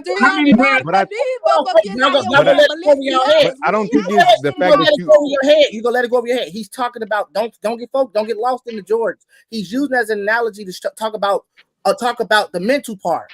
The mental part. Yeah, the kids can't keep up that. They can't keep that image that I give them because I got a good job and I work my ass off and I'm giving my kids the best I can give them because I got money. I don't do nothing else but make money and do overtime. So I give my kids, dad give them a new car at 16. We give them everything they want. They got to live that image too. Now they the man. I'm just saying. I look at stuff. That's called self-destruction. I don't think that's the problem. Like they won't be able to keep up with it because if LeBron James' son, when you get to 18, you're not going to keep up that lifestyle. Listen, let me say this. But look. When you, but I'm saying the mental part is when it's the problem is when you them without them earning it, without them there being some sort of reward or some sort of like ownership. No, y'all going off topic. Listen what he's saying. When he used the analogy of shoes and shit, he's talking about from a mental standpoint. If you go back to what Quita said, the toxicity in the house, the parents, right? Y'all said it got lost with the parents. So if the child is reacting this way or doing whatever they're doing because and they don't understand the chain of command, is it mentally that if I've given my child a certain type of character, a certain type of action all their life, how can I expect them not to uphold what I've given them? Or to that's what I'm saying is it's the fact that the part of it is if you teach them that you get this stuff through hard work, when they get 18, they're gonna know that they want to be able to afford these things on their own, they need to work hard. But when you give it to them without hard work and let them just giving it to them, frivolous, do something good, do something bad, you get it anyway, then they're gonna feel entitled to it, which that little girl felt entitled. She could talk to parents that way. That's what I'm saying. Like it's not necessarily an actual object. It's the fact that there's no teaching behind you getting these material things. Like I had to work for this shit. You getting this because you're doing a good job and you're doing what you're supposed to. The brother was dumb because he should have peeped out that the mother let the girl do whatever she wants when he ain't around. You get what I'm saying? That's why she feels jazzy. Oh, she should have knew. He should have knew she wasn't shit. Man, because look, if I go in the crib, if I'm messing with a chick and I go in there, her daughter disrespectful, I'm sitting back, I'm looking, I ain't getting ready to say shit, bro. I don't know if her daddy active, I don't know none of that situation, right? So then me and her get to kicking it, and then we get to kicking it, and I see she keep being disrespectful. I'm saying that the mom let all in this. I ain't finna jump in how you think I'm finna jump in the frying pan and risk? The girl can lie and say, he touched me. Now my ass in jail. Are you serious? Let me tell you something. I'm gonna mind my own motherfucking business. I'm gonna take this zero, and y'all can do. I don't want to do no Superman shit right now. It's gone. Chain of command is gone, and yeah, you gotta watch. You gotta be common sense, bro. Common sense, bro. But it shouldn't be that way because when we were coming up, when I got disciplined, I wasn't thinking about doing what you just said. It was I got disciplined. I'm gone by my business. Shut the fuck up. Speak when spoken to. Get the fuck out the room when the doctor's in there having a conversation. All of this was chain of command. You understood. But everybody don't do that. You got hard-headed motherfuckers. The daddy dealing with the mama. Do you got any brothers and sisters? Real do that shit. Yeah, I got a lot of brothers. So he kind of said, hey, is all your brothers and sisters the same? Look, but does that perpetuate the behavior though? Think about this, no. Bro. Does the fact you saying you right? If you was dealing with the woman, you mind your business, right? But you fucking with this bitch and it's her daughter. That's what he's saying. That makes me a bum ass nigga then, right? Yeah, I wouldn't. See what I'm saying? See exactly, Mundo. That's what I'm telling you. You a leader. He was saying he would leave her alone. He wouldn't fuck with her. If we talking about solutions, that perpetuates the bad behavior. Let me just bro, quit acting like you ain't been sitting in no broad crib. I've done it a million times. That's the whole point. That's the whole point. The whole point is, to me, it's about the chain of command, right? So it's like, where's the respect line at? I'm choosing. When you jump out the window and they call the police, or just let's say the little girl, you jump out the window and you try to protect the woman. Okay, so now since I'm making you my lady. Because I love you and I'm pumping your gas, I'm doing everything we supposed to do. All right, I'm doing everything we supposed to do. So now I see your daughter disrespect you. I let one pass slide, and then now I'm finna get on her. You get what I'm saying? Because now you my lady, bro. You let it slip before you start pumping the gas. Come on, quit playing with me. Hey, let me tell you, that's where I'm at the game. I feel you. And then I'm gonna tell you, you should have been said something, and because you can't fix nobody's household if she letting that girl do that shit all the time. I'm telling you, that girl and that baby will jump on your ass. I ain't gonna lie. You see that why you first start dealing with her, and you feel like you can't be. What if you see her the kid disrespecting their mama, they not gonna give a fuck about you. So you get into that situation like, this is my girl now. Now you're obligated to protect her. Now you put yourself in situations where you don't have to be in those situations where you can just go find another woman. Bro, I got cussed out so many times by somebody else's kids, bro. Yeah, or it could have been, what if they got into it and she was like, don't be talking to my motherfucking kids like that. But then you better listen to him. He right, like type shit. Yeah. That shit switch up on you, and you thinking you right, and they gonna switch that shit up. Next thing you know, your ass in the trenches. So the chain of command basic question is gotten lost. That's what I'm saying. Yeah, at some point, but only way we can make it better, because my man said you got to have a solution at the end, right? That's the only way you can make it better is we have to know what's right, and we all stick together and let that child know if she wrong or she right too. Because a good conversation would make that child right. Because I could have grabbed that child and she did that shit, and next time I'm dealing with her, I would have told her like I told you. I'm like, man, you know that shit bogus. Don't be like that with your mama. Your mama love you. You try to fix it. Your job as the man with this woman, you try to fix their relationship. You try to mend it and help them as a family. That's what men do when they ain't your kids. I had a lot of stepkids, and I ain't gonna lie to you. They all love me. But he also needs that backup, right? Auntie that was on the phone. Them bitches, they stick together. Them motherfuckers stick together. Excuse my language, y'all. I'm sorry. They stick together. Excuse my language, but they stick together. You got to know what you're getting into. You got. Hey, Fred. Let me ask you a question. Ooh, they gonna tear your ass apart, brother. Fred, let me ask you a question. Let me ask you a question. I know you old school. We had this conversation a couple episodes ago, but I want to get your perspective from a man's perspective, like from your era. We talked about body counts. Oh Lord. Men and women. Hold on, Fred. I want you to tell me if a woman, if a woman, you so terrible. You terrible with this one, man. I know where you're going though. You got me. If a woman was to tell you I slept with 25 men, don't answer it, Fred. What do you think? What do you think about that? What do you think about that? You personally? Oh man. Okay. Okay. Let me tell you, to be honest with you, to be total truthful with you. Before I am what I am now, shit, I've been mad. I wouldn't have fucked with her. I don't want to. See, you gotta have. I get me as a person, me as a man, me as a human being. I got a line. It's a line that I just don't cross for nobody in the world. Anybody, any one of us, y'all make a line for y'all life. There's certain things y'all just not gonna do. I never had sex on the first date. I never paid for a prostitute. I never tricked off. I never did menage a trois. It's a lot of shit I never did. You get what I'm saying? That's just my line. That's my line. But did I have fun? Hell yeah. Yeah. And then my body count is terrible, but I don't want a woman body count bad as mine. And that's bogus though. Are you asking her body count when you start talking to her? Women, because definitely. I'm trying to find some numbers out because my man said you don't want to be licking everybody and all that shit, and she done got 69,000 motherfuckers, and got 100,000 miles on. You're not having sex on the first date anyway, so you don't gotta worry about that part. Well, I might though. I just want to make sure it's fresh. It got to be fresh, bro. You got to have a line. I got a criteria. Like I said, everybody got their own thing. Body counts matter. So body counts matter to you, right? Body count most definitely matter at some point. What's your number? Ask him, Demond. Ask what's your number? What you mean? What's my body what's your count? number? Like no, not your body count. If you talking to a female, you know what I'm saying, and you gonna ask her. You said you gonna ask her. Nigga, you never know nobody real body count. That's my point. You never gonna know. So what's the point of asking? She's gonna make it up anyway. Right? Yeah, they gonna lie. They gonna say it's been a month. But what's the number that's too high for you? If she said 10, is that too many? I'll say 30. She's 30 years old. She tell you she slept with 10 dudes. Get it, Demond. What's you yes, say?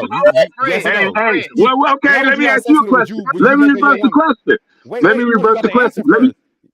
Let me reverse the question. Oh, you gotta answer the question. That's a lot. That's a lot. Only because if she slept with 10 guys and they fucked her 1 million times apiece. What if she slept with one guy and he fucked her 10 million times? Huh? The same. What if she slept with one guy and he fucked her 10 million times? The same number. So then that means it don't matter then, right? That's my point. It don't matter. That means it don't matter then. That's my point. Now you see what I'm saying? No matter how many I think is less or more, it really don't matter because one person can do just as much damage as 50 niggas, right? Opinion. What's your personal preference? What's too many for you personally? If she told you 10, is that too many for you? Oh man, you know, ain't no virgins out here, man. Why you gonna do that to a brother, man? I'm saying at the age of 30, listen, at the age of 30, you meet a fine woman, she 30, and she told you was like, man, how many, you know, she said, I only had I'm married though. Okay. If I was married and then I get up with a chick and we try to at 30 years old, single man, meeting a woman at wherever. Hey man, I'm definitely gonna do a background police check. I ain't gonna really lie to you. I'm finna pay for that. But it's 10 too many. I'm finna pay the ancestry test. I'm finna pay $39, bro. They go back and forth. Yes or no? It's 10 too many. It's 10 too many. It don't numbers. The numbers don't matter because they gonna lie. They gonna lie just like you gonna lie. You ducking the question. It's 10. Three, nigga. Three niggas is too many for me, man. Three, motherfucker. No, I'm gonna say 5. I'm gonna give it a real 5. I'm gonna give it a real 5. That's crazy too. So if she 30 and she told you she took, let's say 5 different niggas, 20 different niggas at the age of 30, she been having sex since she was 15. That's 15 years of fucking. Ooh, we might kick it. We might get some pizza and kick it at the show or something. But you're not trying to make her your woman. We can't. You add to the number. You wouldn't wife her. Yeah, I might. You might wife her. You might add to the number. If she a good woman, I might. I ain't gonna lie to you. I might, nigga. I ain't gonna lie. She a good woman. You can't hold that against her. You gotta give them. You gotta let them go, right? You gotta let them go. You said what, Reggie? Hey, Fred, you my nigga. I fuck with you the long way, G. You said don't double down. Don't double down. No, hey man. If she gonna lie, whatever. You hope that she is telling the truth, but if she lying, you just trying to get the less count as possible. We all are. Let's be real. Hold on. Let me ask you. But what we're initially saying is that women should value themselves. That was the whole. Yeah. Oh, most definitely. That's definitely. Let me you want a woman like that. I don't want a woman to get to me in 30 days. Value herself and have 10 dicks. Hold on, y'all. Hold on. No, I just don't want no broad that's gonna give me some pussy on the first night or give it to me in 30 days or some shit like that. I want to take her out. I want to kiss her. I want to serenade her. That's what it's really about, though. Y'all really missing the point of love, though, too. Y'all not. Do that if she kissed 30 dudes. Hold on.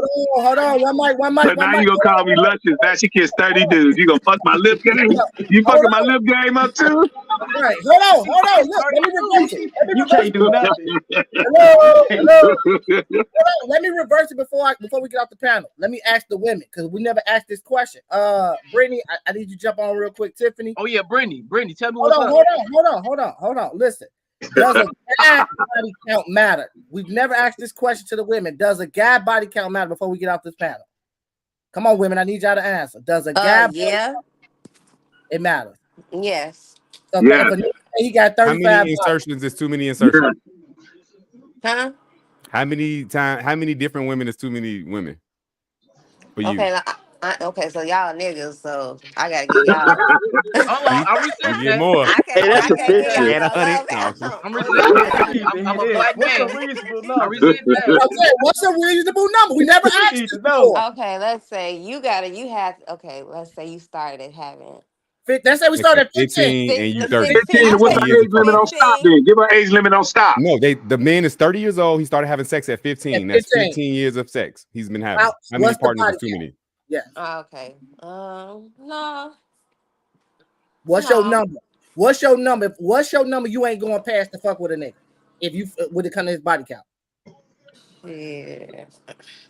Well, me, I don't know about no other female, but shit, nigga, like 15 maybe. Okay. One a year. One different body a year. Okay. Like, oh, I got that. No. Okay, 25. Okay. Let's get the next one. Come on, y'all. That could be a hoe. Ooh, I know. What's your answer? What's too many body counts for a man? Come on, y'all, Quita. Yeah, ask that question. Come on, what's too I many feel body like counts? I don't know, because at the age of 15 all the way up, because at the age of 15 you're not looking for a relationship, you just out fucking and learning. Yeah, that's nasty. And no, Yeah, but he 30. So it's like to me it's like how you doing a body count, and the nigga got over motherfucker 200, 300 body fucking counts by the time he reach you. But he only stopped in the body count till he get 20 though. His body stop coming up at 18 to Unless 20. you dating a motherfucking virgin and his body and he fuck you, then that's okay. Like, but if you getting with a motherfucker who been fucking since they was 14, 13, now these little motherfuckers start fucking at 12, nigga, by the time he reach his level, it's gonna be over like 600, 700 people. You would answer the question. What's too many for you though? What's too many for you? You're not answering the question. That's crazy. What's too many for you? What's happening? Quita, Like, what's too damn, many for how you? many bitches you know? I don't So want what- to like that. Quita, what's too many for you? Y'all ducking the question. Y'all ducking the question. Hey, y'all ducking Quita, what's too many for you? What's too many for you? Body counts don't count to me, because as soon as Okay, you do me, okay. your shit back at All one. right, okay, Kenya, what's too many? It to me. What's too many? I ain't got one neither. I mean, shit, you had to learn somewhere. Okay, Tiffany, what's too many? Tiffany. What's too many? Come on, we got last one. Tiffany, come on, what's too many? I think she got. What's too many? To be honest, I don't give a fuck, because you don't need to worry about my body count. So, Julie, why the fuck do you care, Reggie? No, Why do you care? it don't matter. Y'all It don't fucking matter. women, It y'all don't matter. It don't Are matter. one more question. Are y'all asking the dude? Wait, women. So y'all know Body how make new cells every day. Are you hold on. Let's just say hypothetically. are you asking him though? Are you asking him how many bodies Hold he on. has? Listen. One mic. Let's just say hypothetically, Kenya, you're not married. Denise, you're not married. Tiffany, you have your situation, right? You telling me that all the guys you've been with, you wouldn't owe it to your future husband and tell him how many people he slept with? Before y'all get No. married, you're not gonna tell But why him we gotta talk how many about the people- past? That's the That shit matters though, bro. I don't know how many motherfucking dicks he had, man. You said you said, man. Fuck that. Would y'all ask the man how many people did he I slept don't with? want to know how many dicks he That had. shit I don't wanna- matter. That shit don't Y'all matter. ask She the on man death row how many- now. It don't matter, but Would y'all ask the man? I don't want to know. I don't want to know how many. I don't want to know. One I'm with you, bro. I don't want to know. Hey, they say if you go looking, you gonna find, right? I don't want to go find. Some shit not my business. It ain't my business to worry about. It's only to love her from the point that I met her on. I don't give a fuck. Same. I don't care. That's not my business. If it don't reflect like with the kids, outside of that, I don't give a fuck all that. Because when I meet you, you my first one. Fuck everybody. Yes, we both virgins when we meet each When other. I meet you, you are Tiffany my was talking one. about I that don't born give a again fuck about what virgins. you. We both virgins when we meet. That's how people supposed to be. Period. Come on, so much other stuff. Pussy new to me. Yep, brand new pussy to me, fresh out the wrapper. I think. Well, I ain't doing that in a while. I'm like, who gives a fuck? I mean, I'm just I've never saying. done this before. Me, It's about to happen now, nigga. What the fuck is you talking about? I think Go it ahead, definitely Jamal. don't matter, but it is one thing. This the part where it matters, because if it's a difference of experience, that's what creates these questions. That's what creates this situation. Like if it's a difference between how many of one of the persons experienced less or more, because to me, this the thing. I'm an experienced sex person, right? So I can't be biased. I'm gonna be honest. I'm just being real. So it's like when I heard y'all talk about the numbers, I was over here like, He's the doctor. That's the doctor. Yeah. That's expected though. But the reality is,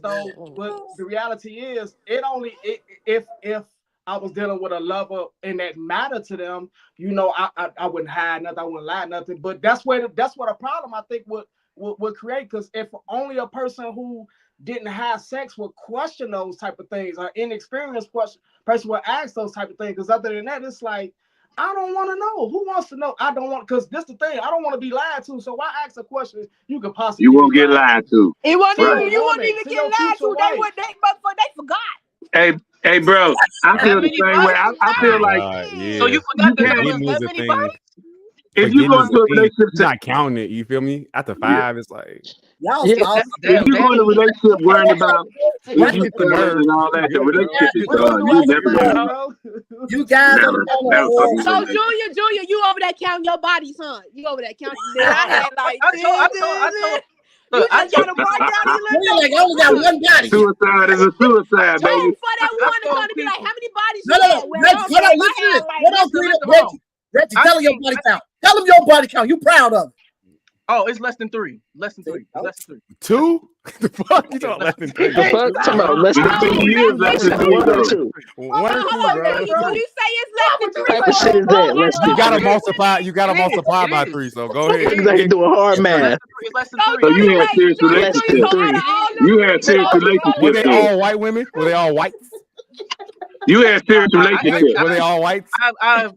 I've been in a relationship. I kiss a lot. I kiss We talking about fucking, white bro. women, but I've been in a relationship with one. I kiss So some white women, but I've been in a relationship. But with you one. only had You had sex with your body count is 3. Had sex with. No, I mean, Oh, they all. No, he all said white. less than 3. Oh, less than 3? He didn't say 3. He said less than 3. His body count less than 3? Yeah. Oh, I'm just listening, y'all. Don't be fucking with me. Wait. You said less than 3, right? So was they virgins? Was they virgins? Guys, what I'm saying, I'm asking you, was they virgins? Was they virgins? You gotta let the man talk, man.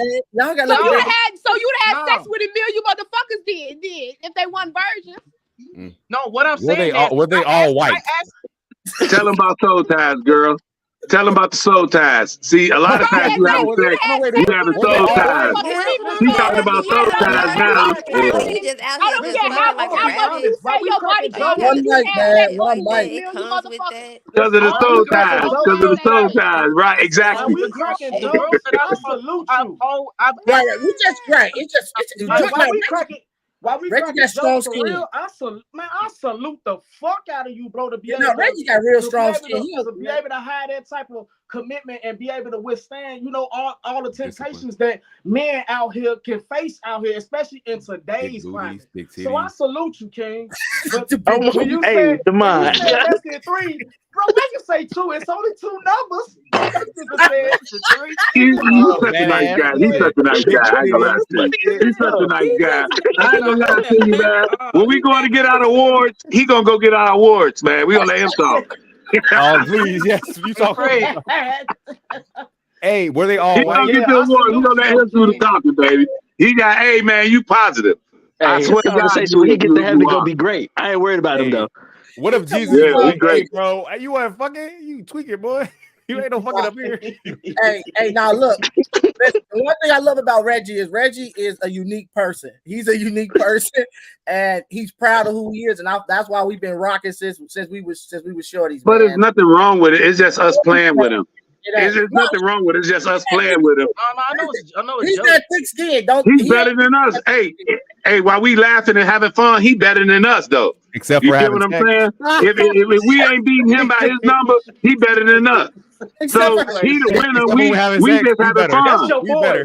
We better have sex than he y'all is. can have it. Y'all can have it. Y'all can have it. Somebody gotta be responsible out their group. You dig what I'm saying? Hey Fred. I always, Fred. I told people, cause look, Ramon and I know each other for like so long, right? Whenever we went to juke parties, I've always counted my jukes. Oh damn! What's your average? Whoa, What's your average? What's your juke average? I need to trust. What's your average? Like at a juke party on average, you're gonna juke with how many people? I used to do that all the time. Ramon know that. Every juke party we went to, I counted all of my jukes. Even if it's your jukes. How many jukes you had? We DJ. You know we gonna play it. Yeah, I want to know what's your average. Yeah, we DJ. We like that juke. I was around like the 60s. I was around like 60 something, like 60 something. But what's your average at one party? At one party, on average, you go to a party, you're gonna have 1 to 2 jukes, 3 to 4 jukes. What's your average? How you counting them? How many parties? Okay, you had 60 jukes. How many juke I don't know that one now. Y'all got me on that. You went to a juke party. You had 60 jukes. How many juke parties did you go to? I can't keep count. Went to a couple. He can't keep. Man, you more than 30. Man, you more know than 30. Bro, you could probably write books. You could probably write books. It's so much that you can do with the talent of being able. That is so. Man, listen. It takes talent to be able to do something, withstand something. For real. People. You talking about leadership? That's not in the 80% at all, bro. Understand that. That's not in the 80%. So be able to understand, because like people just can't do stuff like that. Like you know how many people. You know what type of people. He got control of his body. We got to give him respect. He got control of his body. Like for real, bro. Like man, you know. He got control of his body. That's why I said he better than us. I'm not shitting on him. Period. But he got control of his body, and it is to be respected. You know what I'm saying? Yes, yeah. But we can't have fun with your ass too, though. Factual. I'm just saying at the end of the day, like we can have those. We should be able to have a conversation. Like if you're gonna spend the rest of your life with somebody, like it shouldn't be an unspoken rule. That's all I'm saying. It shouldn't be unspoken. All respect, but we got to cut it off. We got to cut it off because it's getting a little late, man. I done had a blast with y'all today. I appreciate it. Man, it was fun. I appreciate y'all coming on. Please come back on again next Sunday, man. All of y'all, if y'all got the time, because this shit was tight tonight. So yeah, I appreciate y'all. Like always, this is the Talk of the Family, where some families talk, some families lie, some families steal, and some families are fake. But this family, this is what we do. We talk, we discuss, we argue, we fuss, but we get down to the topics, man, and we have great topics. So I appreciate y'all. Until next Sunday, y'all be safe out there. It's bad weather, so please stay safe. Yeah, man, I enjoyed y'all. Until next time, appreciate y'all. All right, peace. Stay warm. Stay warm. Good one.